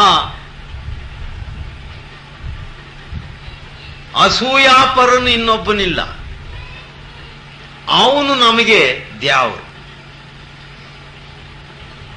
ಇನ್ನು ಅವನ ಸಹಪಾಠಿಗಳು, ಕಂಪನಿ, ಇನ್ನು ಉಳಿದು ದೇವಿ ದೇವತ್ಯಾದಿಗಳು, ಅವೆಲ್ಲ ಬರೀ ಭೋಗದ ಪಿಶಾಚಿಗಳೇ ಆಗಲಿ, ಯೋಗದೋ ಒಂದೂ ಅಲ್ಲಿಲ್ಲ. ಅಂಥವ್ರನ್ನೆಲ್ಲ ನಾವು ಹಿರಿಯರನ್ನಾಗಿ ಮಾಡಿಕೊಂಡು ನಾನು ಯಾಗ ಯಜ್ಞ ಜಪ ಮಾಡ್ತೀನಿ ಅಂದ್ರೆ ನಿನಗೆ ಬರೋ ಬುದ್ಧಿನೂ ಅಷ್ಟೇ. ಇದೆಲ್ಲ ಹೋಗಿ ನೀನು ನಿರ್ಮಲನಾಗಬೇಕಂದ್ರೆ ಒಂದು ನಾಮದ ಸ್ಮರಣೆ, ಅದರಲ್ಲಿ ಚಿತ್ತ ಕೂಡಿಸಿಬಿಡು. ಅದರಲ್ಲಿ ನೀನು ಸ್ವಲ್ಪ ಮಾಡಿರುವ ಅಪಾರವಾದ ಫಲ ಸಿಗ್ತದೆ. ಇದು ಏಸೇ ಮಾಡು, ಅದಕ್ಕೆ ಅವರೇ ಎಕ್ಸಾಂಪಲ್ಸ್. ಇದೆಲ್ಲ ಮಾಡಿದವರಿಗೆ ಏನು ಸಿಕ್ತು? ಏನು ಸಿಕ್ಕಲಿಲ್ಲ. ಅವರೇ ಹೇಳಿಬಿಟ್ಟಾರೆ, ಏನು ಸಿಕ್ಕಲಿಲ್ಲ ಇದರಲ್ಲಿ. ನೀನು ಮತ್ತೆ ಯಾಕೆ ಮಾಡ್ತಿ? ಮೂರ್ಖನಲ್ಲವೇ ನೀನು? ವೇದಕ್ಕೆ ಅತೀತವಾಗಿರುವುದು ನಾಮ. ಅದರ ಆಧಾರದಲ್ಲಿ ಇವೆಲ್ಲ ಬದುಕ್ತಾ ಇದ್ದಾವೆ. ಅದರ ಸಂಗತ ಸದ್ಗುರು ಮಾಡಿಸ್ತಾನೆ. ಅದರಲ್ಲಿ ನೀನು ಚಿತ್ತು ಕೂಡಿಸಿಬಿಡು. ಅದು ಹೇಗೆ ಎಂಥ ಪ್ರೇಮದ ಮಾತು ಹೇಳಿದ್ದಾನೆ. ಅದಕ್ಕೆ ನೀನು ಯೋಗ್ಯನೋ ಅಯೋಗ್ಯನೋ ಅದರ ವಿಚಾರವೂ ಇಲ್ಲ. ಧ್ಯಾನ ಮಾಡಕ್ಕೆ ಬರುತ್ತೋ ಬಿಡ್ತದೋ, ಮೌನ ಮಾಡಕ್ಕೆ ಆಗ್ತದೋ ಇಲ್ಲವೋ, ನನಗೆ ಉಪದೇಶ ಇಲ್ಲ, ನಾನು ಹೇಗೆ ಮಾಡಬೇಕು ಅನ್ನುವ ಅನುಮಾನ ಇದೆಯಲ್ಲ, ಅದೂ ಬೇಡ. ನಿನಗೆ ಹೇಗೆ ಬಂದ್ರೆ ಹಾಗೆ ಮಾಡಲೆ, ಅದರ ಜವಾಬ್ದಾರಿ ನನಗಿರಲಿ ಅಂದಿದ್ದಾನೆ ಗುರು. ಹೀಗೆ ಯಾವುದಾದ್ರೂ ಬೇರೆ ವಿಚಾರದಲ್ಲಿ ಉಂಟ? ಎಲ್ಲತ್ರಲ್ಲೂ ಕಮಾಂಡ್ಮೆಂಟ್ಸ್, ಅಧಿಕಾರ ಚಲಾಯಿಸಿದ್ದಾರೆ ಇತರೆ ಮತಗಳಲ್ಲಿ, ಜೀವಿಗಳ ಮೇಲೆ. ಸಂತ ಮತ ನಿನಗೆ ಎಲ್ಲಾ ವಿಧವಾಗಿ ಸ್ವತಂತ್ರತೆ ಕೊಟ್ಟು ನೀನು ಹಾಗಾದ್ರೂ ಮಾಡು. ಕಸನ ರಸನ ಮೀರಾಬಾ ಏನಂತಾಳೆ, ಆಗ್ತದೋ ಹೋಗ್ತದೋ, ಇಷ್ಟವೋ ಅಯಿಷ್ಟವೋ, ಭಜೋ ತುಮ ಹರಿಪದ ಪಾವೇಸೋ ಆರಾಮ. ಹೇಗಾದ್ರೂ ಮಾಡಲಿ, ನಿನಗೆ ಒಂದು ಸಮಯಕ್ಕೆ ಸುಖವಾಗಿ ಇರುವಂತೆ ಆ ಆನಂದದ ಸ್ಥಿತಿಯನ್ನು ಕೊಟ್ಟು ಬಿಡ್ತದೆ. ತಾನು ಮಾಡಿ ತೋರಿಸಿದ್ದಾಳೆ ಒಬ್ಬಳು ಹೆಂಗಸು, ನಾವು ಮಾಡುವುದೇ ಇಲ್ಲ. ಅಜ್ಞಾನದಲ್ಲಿ ನಡೆದು ಕಷ್ಟ ದುಃಖಾದಿಗಳನ್ನ ತಕ್ಕೊಂಡು ಗುರುಗಳ ಹತ್ರಕ್ಕೆ ಹೋಗ್ತೇವೆ. ಸ್ವಾಮೀ దీనిని ಪರಿಹಾರಂ చేయండి. ಏನ ಅವನು ಮುನ್ಸಿಪಾಲಿಟಿ ಸ್ವೀಪರ್ ಏನು ನೀನು ಕಸ ಕಡ್ಡಿ ಎಲ್ಲ ಗುಡ್ಸಕ್ಕೆ?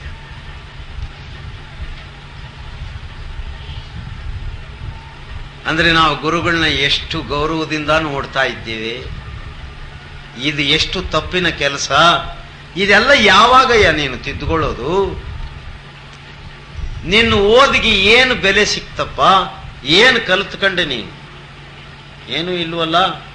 ಮತ್ತೆ ಈ ಓದು ಇವಾಗಲಾದ್ರೂ ಓದು, ಅದಕ್ಕೇನು?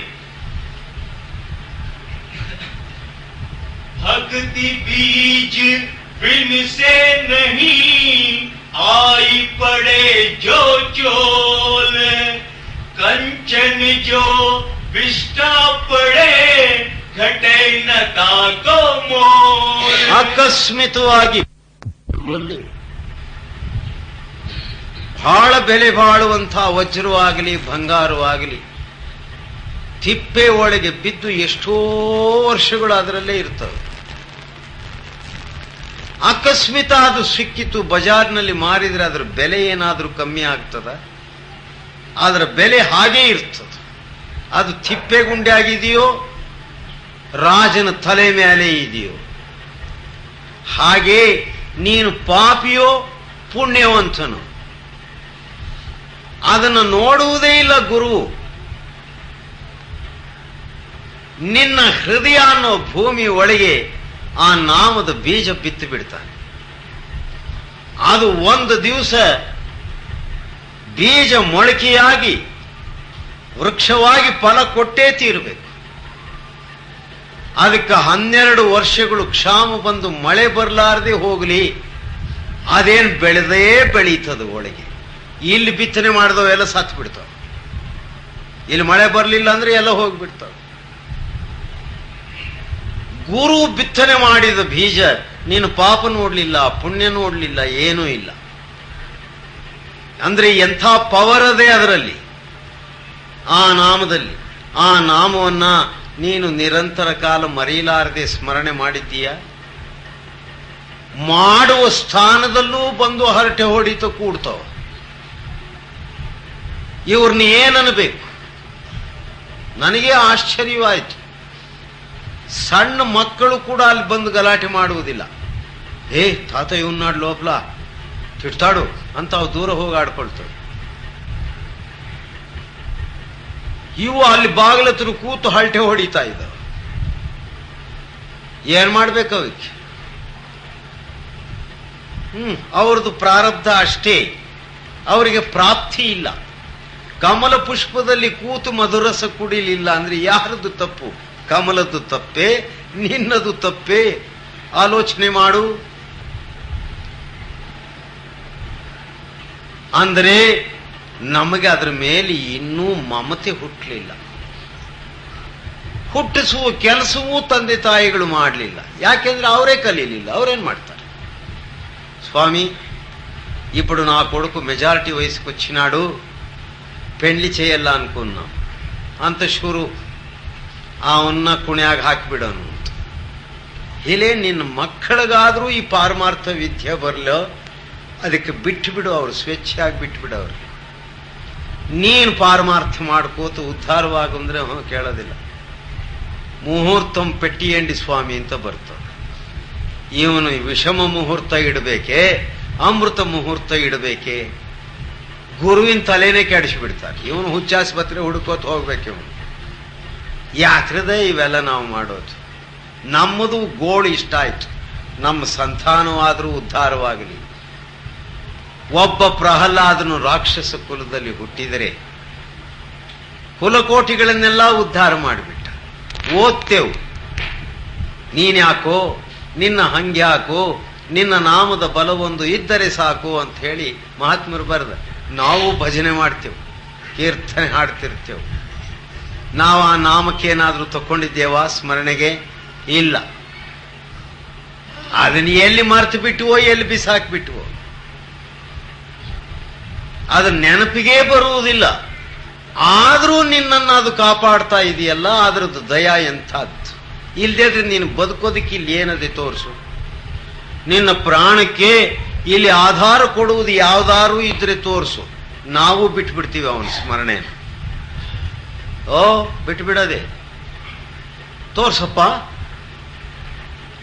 ಎಲ್ಲ ಭಯ ಪಾಪ ಮರಣದಲ್ಲಿ ಕೂಡಿಸುವ ವಸ್ತುಗಳೇ ನೀನು ಸಂಗ್ರಹ ಮಾಡಿದ್ದೀಯಾಗಲಿ. ಇದರಿಂದ ಬಿಡುಗಡೆ ಆಗುವುದು ಏನಾದರೂ ಕೂಡಿಸಿದ್ದೀಯ ಅಂದ್ರೆ ಇಲ್ಲ. ಅವನ ಅಂಬಾನಿ ನೋಡ್ರಿ, ಅವನ ಗತಿ ಏನಾಯ್ತು. ಅವನು ಎಷ್ಟೋ 3,000 ಕೋಟಿ ಹಣಕ್ಕೆ ಯಜಮಾನಂತೆ. ಒಂದು ಕೈ ಇಲ್ಲ ಕಾಲಿಲ್ಲ ಹೋಗ್ಬಿಡ್ತು. ಈಗ ಉಸಿರಾಡಕ್ಕೆ ಸತ್ಬಿಟ್ನೋ ಬದುಕೇದನೋ ಇನ್ನೊಂದು ಹೋಗ್ಬಿಟ್ನ.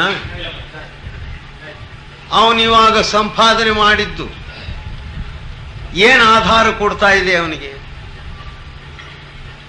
ಅಂಥವನಿಗೆ ಆ ಗತಿ. మహాదేగరు 15 పైసలు ఉంది అంటే మనకు భూమే స్పర్శం ఉండదు, ಆಕಾಶಂలో ತಿರುಗಾಡ್ತಾವ. ಏನು ಆಧಾರಗಳಯ್ಯ ಇವು? ಆಲೋಚನೆ ಮಾಡಲಿಲ್ಲ ಅಂದರೆ ಸಂತರು ನಮಗೆ ಎಷ್ಟು ಪ್ರೇಮದಿಂದ ನಾವು ನಡ್ಕೊಳ್ಳುವ ರೀತಿ ರಿವಾಜಿನಲ್ಲೇ ಪರಮಾರ್ಥವನ್ನು ಸೇರಿಸಿ ಬೋಧನೆ ಮಾಡ್ತಾರೆ. ಆದರೂ ನಾವು ತಿಳಿಲಿಲ್ಲ ಅಂದ್ರೆ ಇನ್ನು ಸಂಸ್ಕೃತ ಭಾಷೆಯಲ್ಲಿರುವ ಪಾರಮಾರ್ಥ ನೀನೇನು ಕಲಿತೀಯಪ್ಪ? ಅದಕ್ಕೆ ಕಬೀರದಾಸರು ಒಂದು ಕಡೆಗೆ ಏನಂತಾರಲ್ಲೇ, ರಾಮನಾಮ ಸ್ಮರಣೆಗೆ ಯಾವ ಭಾಷೆಗಳೂ ಬೇಕಿಲ್ಲ, ನಿನ್ನ ಭಾಷೆಯೇ ಸಾಕು. ಅವೆಲ್ಲ ಅಹಂಕಾರದಲ್ಲಿ ಕೂಡಿಸೋದು, ಇದು ನಿರಂಕಾರವಾಗಿರೋದು. ಅದಕ್ಕೆ ನೀನು ಬಂದಂಗ ಮಾಡು. ಇದಕ್ಕೆ ಧ್ಯಾನ ಬೇಕು, ಮೌನ ಬೇಕು, ಉಪದೇಶ ಬೇಕು ಅಂತ ಕೂಡ ಅನ್ಕೋಬೇಡ. ಯುಕ್ತಿಯಿಂದ ನಿನಗೆ ಬಂದಂಗ ಮಾಡಯ್ಯ, ನಾನು ಅಷ್ಟಕ್ಕೆ ಸಂತೋಷ ಪಡ್ತೀನಿ. ನಮ್ಮ ಗುರು ಮಹಾರಾಜರಲ್ಲಿ ತಿಪ್ಪಣ್ಣ ಅಂತ ಹೇಳಿ ಒಬ್ಬ ಶಿಷ್ಯನಿದ್ದ, ಅಮಾಯಕನು. ಅವನು ದನ ಕರುಗಳನ್ನ ಮೇಯಿಸಿಕೊಂಡು ಯಾರೋ ಏನೋ ಹಾಕಿದ್ದು ತಿನ್ಕೊಂಡು ಇದ್ದ. ನಮ್ಮ ಗುರು ಮಹಾರಾಜರಲ್ಲಿ ಬಂದ ಮೇಲೆ ಅವನನ್ನ ನಮ್ಮ ಊರಿನ ಬೆಟ್ಟದ ಆಶ್ರಮದಲ್ಲಿ ನೀನು ಇರು, ಏನಾದರೂ ಸೇವೆ ಮಾಡ್ಕೊಂಡು ಇರು, ಮತ್ತೆ ಇಲ್ಲೇ ಊಟ ತಿಂಡಿ ನಿನಗೆ ಜರುಗ್ತದಲ್ಲ ಅಂದ್ರೆ ಅವನು ಅಲ್ಲೇ ಇದ್ದ. ಬಹಳ ಕಾಲದಿಂದ ಇದ್ದ. ನಾನು 50ನೇ ಇಸ್ವಿಯಿಂದ 73ನೇ ಇಸ್ವಿವರೆಗೂ ಅವನಿಗೂ ನಮಗೆ ಸ್ನೇಹ ಇತ್ತು. ಅವನು ಸತ್ಸಂಗದಲ್ಲಿ ಬಂದು ಕೂತ್ಕೊಳ್ಳುವಾಗ ನಮ್ಮ ಗುರು ಮಹಾರಾಜರ ಆಜ್ಞೆ ಕೇಳ್ತಿದ್ದ. ಏನ್ರಪ್ಪ, ನಾನು ಅವನು ಸತ್ಸಂಗದಲ್ಲಿ ಬಂದು ಕೂತ್ಕೊಳ್ಳುವಾಗ ನಮ್ಮ ಗುರು ಮಹಾರಾಜರ ಆಜ್ಞೆ ಕೇಳ್ತಿದ್ದ. ಏನ್ರಪ್ಪ, ನಾನು ಸತ್ಸಂಗ ಕೇಳಲೇ ಅಂತಿದ್ದ. ಕೇಳು ಕೂತ್ಕೊಂಡ್ರು ಕೂತ್ಕೋತಿದ್ದ, ಬ್ಯಾಡ ಹೋಗಲೆ ಅಂದ್ರೆ ಹೊಟ್ಟೋಗ್ತಿದ್ದ. ಎಷ್ಟು ನಿಷ್ಠೆ ಅದು! ಒಂದ್ ದಿವಸ ಏನಾಯ್ತು, ಅವನಿಗೆ ಬೆಂಗಳೂರಿಗೆ ಕರ್ಕೊಂಡು ಬನ್ರಿ ಅಂದ್ರು. ನಾನೇ ಕರ್ಕೊಂಡು ಹೋದೆ. ಅಲ್ಲಿ ಕೈ ಜೋಡಿಸಿ ನಿಂತ್ಕೊಂಡ, ಏನ್ರಪ್ಪ ನನಗೆ ಕರೆಸಿದೆ?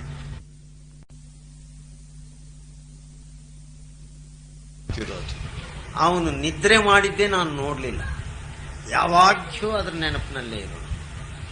ಒಂದು ದಿವಸ ಎಲ್ಲರೂ ನಾವು ಗುರುವಿನ ದರ್ಶನಕ್ಕೆ ಬೆಳಗ್ಗೆ ಹೋಗಿವಿ.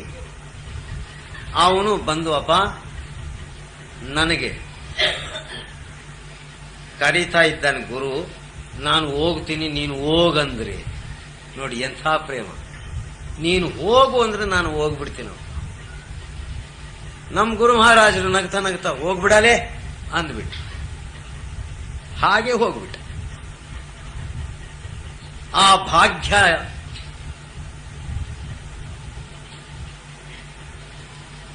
ಎಂಥ ಭಾಗ್ಯ! ಯಾರಿಗುಂಟು, ಯಾರಿಗಿಲ್ಲ. ಒಂದೇ ಒಂದು ಗುರು ಭಕ್ತಿ, ಇನ್ನೇನು ಮಾಡಲಿಲ್ಲ, ಇನ್ನೊಂದು ಕಡೆಗೆ ಹೋಗ್ಲಿಲ್ಲ, ಮತ್ತೊಂದು ಕೇಳಲಿಲ್ಲ. ಅವನ ಆಜ್ಞೆ ಏನಿದ್ರೆ ಅದನ್ನು ಪರಿಪಾಲಿಸಿಬಿಟ್ಟ. ಗುರುವಿನ ಆಜ್ಞೆಯನ್ನು ಪರಿಪಾಲಿಸಿದವನನ್ನು ನರನೆನ್ನ ಬೇಡ, ಅವನೇ ಹರನು ಕಾಣು ಅಂತ ಕೂಗಿದ್ದಾರೆ. ಅವನು ಹರನಾಗಿ ಹೋಗ್ತಾನೆ.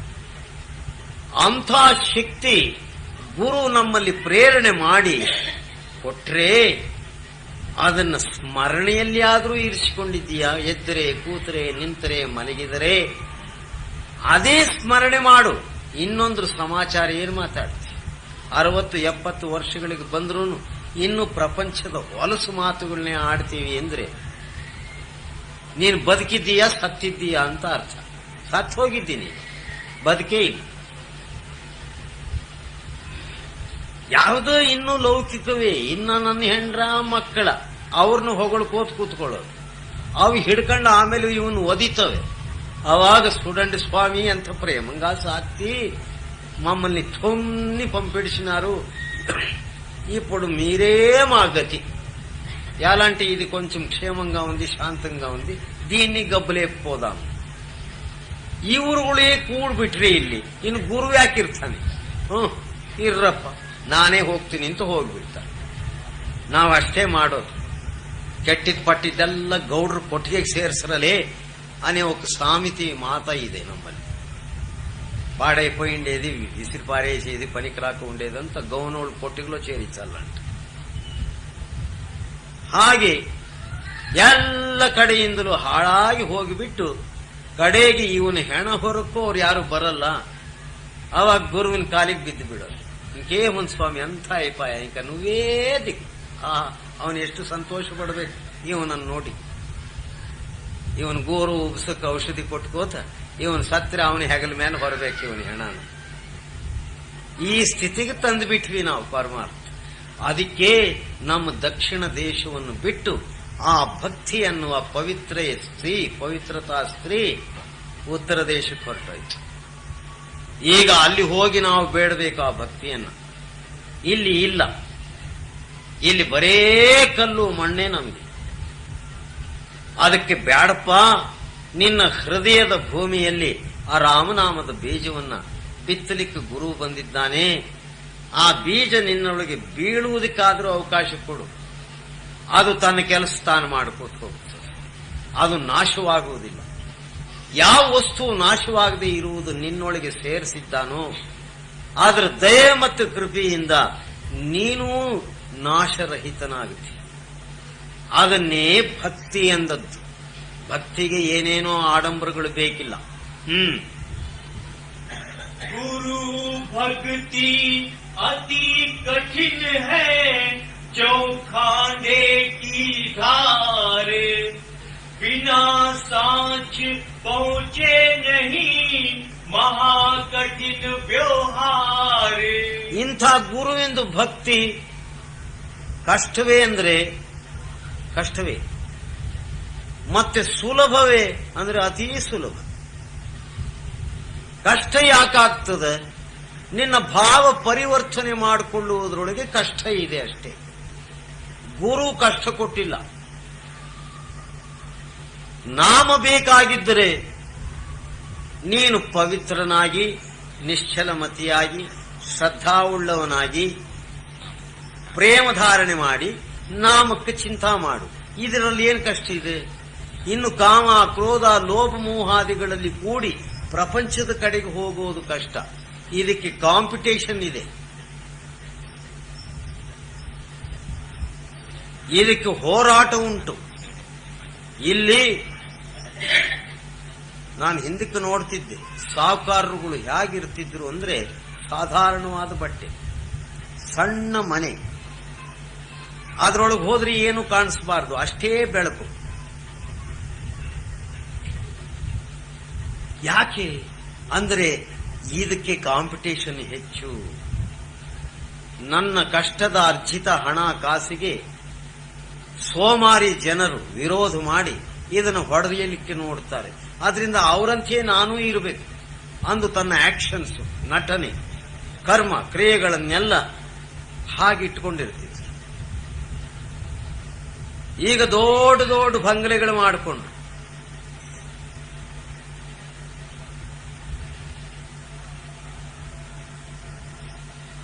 ಮತ್ತೆ ಅದಕ್ಕೆ ನೋಡಿ ಏನಾಗ್ತಾ ಇದೆ?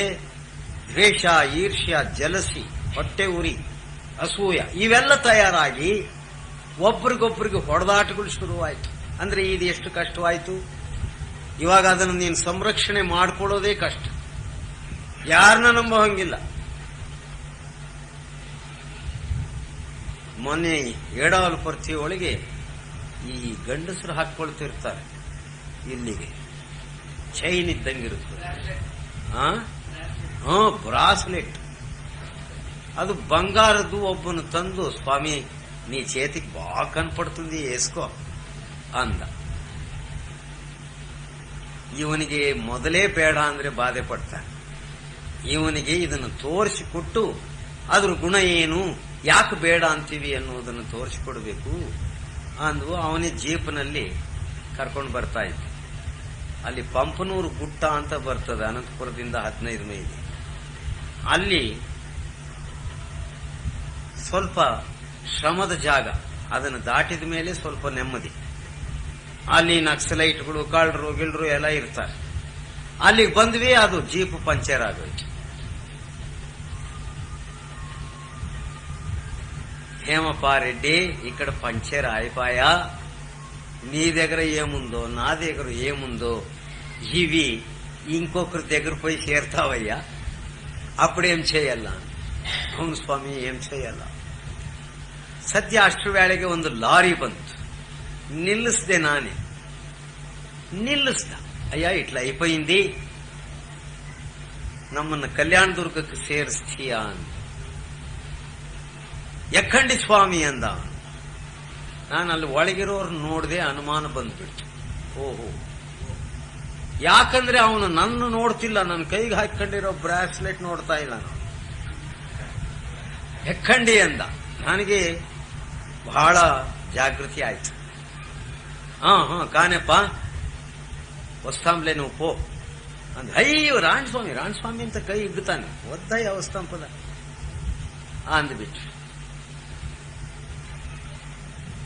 ಆಗ ಅವನೇನು ಹೋಗ್ಬಿಟ್ಟ. ಹೋಗಿ ಸುಮಾರು ಒಂದು 2 ಫರ್ಲಾಂಗ್ ದೂರದಲ್ಲಿ ನಿಲ್ಲಿಸ್ಬಿಟ್ಟ. ಇವ್ರು ಹೇಗಾದ್ರೂ ಬರ್ತಾರಲ್ಲ ಅವಾಗ ನೋಡೋಣ ಇವ್ರ ಕತೆ ಅಂತ. ಅವಾಗ ನಾನೇನು ಮಾಡಿದೆ, ಆ ರೆಡ್ಡಿಗೆ ಹೇಳಿದೆ, ನೋಡು ಇದು ಮುಂದಕ್ಕೆ ಹೋಗಲಿಲ್ಲ, ಪಂಚರ್ ಆಗಿಬಿಟ್ಟು ಹಿಂದಕ್ಕೆ ಡೌನ್ ಇದೆ, ನಿನಗೆ ಹಿಂದಕ್ಕೆ ನಡೆಸೋದು ಬರ್ತದಲ್ಲ, ಹಿಂದಕ್ಕೆ ಎಷ್ಟು ದೂರ ಹೋದ್ರೆ ಅಷ್ಟು ದೂರ ತಕೊಂಡು ನಡೆಯಲೇ ಅಂದ್ವಿ. ಅವನು ಹಿಂದಕ್ಕೆ ತಕೊಂಡು ಹೋಗ್ಬಿಟ್ಟು 1.5 ಕಿಲೋಮೀಟರ್ ಅದು ಡೌನ್, ಅಷ್ಟು ದೂರ ಹೋಗ್ಬಿಟ್ಟು. ಇವಾಗ ಇಲ್ಲಿ ನಿಲ್ಲಿಸ್ಬಿಡಲೆ. ಯಾಕೆ? ಅಲ್ಲಿ ಒಂದು ಸಣ್ಣದು ಗ್ರಾಮ, ಮನೆ ಮಠಗಳೆಲ್ಲ ಕಾಣಿಸ್ತಾ ಇದೆ. ಪದ ನಡ್ಸ್ಕೊಬೋದಾಮ, ಇದು ಈ ಕಡೆ ಪಡಿ. ಅಲ್ಲಿಗೆ ಹೋಗಿ ಆ ಗ್ರಾಮದ ಹತ್ರ ಪೋಸ್ಟ್ ಆಫೀಸ್ ಕಾಣಿಸ್ತು. ಅಲ್ಲಿ ಕೂತ್ಕೊಂಡು, ನೋಡಪ್ಪ ಇದು ಏನಿದೆ, ಈ ಬ್ರಾಸ್ಲೆಟ್ ಏನಾದ್ರ ಹೆಸರು, ಪಾಪ ತಂದಿಡಿ, ಇದು ನೀದೇ ಪೆಟ್ಟಿಗೆ. ಒಂದು 10-12 ಸಾವಿರ ರೂಪಾಯಿ ಬೆಲೆ ಬಾಳೋದು, ಯಾರಾದ್ರೂ ಕೊಡ್ತಾರ? పెట్టుకోప నీ దగ్గర. ఇప్పుడు నీ ప్రయాణం ఇట్లా, నా ప్రయాణం ఇట్లా. నేను నడుచుకొని పోతాను ఇప్పుడు హాయిగా, నాక్యావ భయము లేదు. భయం వస్తూ నీ దగ్గరకు వచ్చేసింది. ఇప్పుడు నేను నిర్భయంగా పోతాను ಅಂತ ಹೇಳಿ ನನ್ನ ಬ್ಯಾಗ್ ಹೆಗಲಿಗೆ ಹಾಕಿಕೊಂಡು ಪಂಪನೂರವರೆಗೂ 9 ಮೈಲಿ ನಡೆದು ಬಿಟ್ಟು ರಾತ್ರಿ 1:30 ಗಂಟೆ ಆಯ್ತು. ಇದರಲ್ಲಿ ಕಳ್ಳರು ಇದ್ದಾರೆ, ಕಾಡು ಮೃಗಗಳು ಅದಾವೆ. ನನ್ನ ಹತ್ರ ಏನೂ ಇಲ್ವೋ, ಅದರಿಂದ ಭಯವೇ ಇಲ್ಲ. ಆ ಪಂಪನೂರ ಹತ್ರಕ್ಕೆ ಹೋದ್ವಿ, ಎಲ್ಲ ಮಲ್ಕೊಂಡ್ಬಿಟ್ಟಾರೆ ಗ್ರಾಮಸ್ಥರು. ಯಾರನ್ನ ಯಾಕೆ ಎಬ್ಬಿಸ್ಬೇಕು? ಅಲ್ಲಿಂದ ಹೀಗೆ ಬಲಗಡೆ ದಿಕ್ಕಿನಲ್ಲಿ ನರಸಿಂಹಸ್ವಾಮಿ ದೇವಸ್ಥಾನ ಇದೆ, ಗುಟ್ಟೆ ಮೇಲೆ. ಅಲ್ಲಿಗೆ ಹೋದ್ವಿ, ಹಾಯವಾಗಿ ಭಜನೆ ಮಾಡ್ಕೋತ ಸ್ಮರಣೆ ಮಾಡ್ಕೋತ 6:30 ಗಂಟೆವರೆಗೂ ಅಲ್ಲೇ ಇದ್ಬಿಟ್ಟು ಆನಂದವಾಗಿತ್ತು. ತಿರ್ಗಾ ಅಲ್ಲಿಂದ ಅಲ್ಲಿಗೆ ಬಂದ್ವಿ. ಒಂದು ಬಸ್ ಬಂತು, ಅದರೊಳಗೆ ಕೂತ್ಕೊಂಡು ನಮ್ಮ ಕೊಂಪೆ ಸೇರ್ಕೊಂಡು. ಅಂದ್ರೆ ಇಲ್ಲಿಯವುಗಳು ನಮಗ ಆಧಾರವಾಗಿಲ್ಲ. ಆ ಆಧಾರವನ್ನು ಮರೆಸಿ ಇಲ್ಲಿ ಪ್ರಾಣ ಭಯವನ್ನು ಹುಟ್ಟಿಸಿ ಕೊಲ್ಲಿ ಬಿಡ್ತದೆ. ಅದಕ್ಕೆ ಏನಂತಾರೆ ಕಬೀರ್ ದಾಸರು, ಅದು ಒಂದೇ ಆಧಾರನಯ್ಯ. ಅದಕ್ಕಾಗಿ ನೀನು ಬ್ರಾಹ್ಮಣನಾಗಬೇಕಾದ್ದಿಲ್ಲ, ವೈಶ್ಯನಾಗಬೇಕಾದ್ದಿಲ್ಲ, ಕ್ಷತ್ರಿಯನಾಗಬೇಕಾದ್ದಿಲ್ಲ, ಶೂದ್ರನೂ ಆಗಬೇಕಾದ್ದಿಲ್ಲ. ಇವು 4 ವರ್ಣಗಳನ್ನ ಯಾಕೆ ತಯಾರು ಮಾಡಿದ್ರು, ಇದರ ರಹಸ್ಯನೂ ಈಗ ತಿಳ್ಕೊಂಡ್ಬಿಡ್ರಿ. ಬ್ರಾಹ್ಮಣರು ಪವಿತ್ರರು ಪೂಜ್ಯರು ಅಂತ ಹೇಳಿ ಒಂದು ಬಿರುದಾವಳಿ ಇದೆ. ಅವರು ಹಾಗೆ ಇದ್ದಿದ್ದು ಕೂಡ. ಆ ಪವಿತ್ರತೆಯೂ ಪೂಜ್ಯತ್ವವೂ ಆ ಸ್ಥಾನಮಾನಗಳು ಇನ್ನೊಬ್ಬರಿಗೆ ಹೋಗಬಾರದು. ಆದ್ದರಿಂದ ಬ್ರಾಹ್ಮಣನು ಬ್ರಾಹ್ಮಣನಾಗೇ ಇದ್ದು ಸಾಯಬೇಕು. ಇದೇ ಸಂಸ್ಕಾರ ಅವನಿಗೆ ಮುಂದಿನ ಜನ್ಮದಲ್ಲಿ ಬಂದು ಅವನು ಬ್ರಾಹ್ಮಣನಾಗೇ ಇರ್ತಾನೆ. ಈ ಉಪಾಯ ಮಾಡಿ.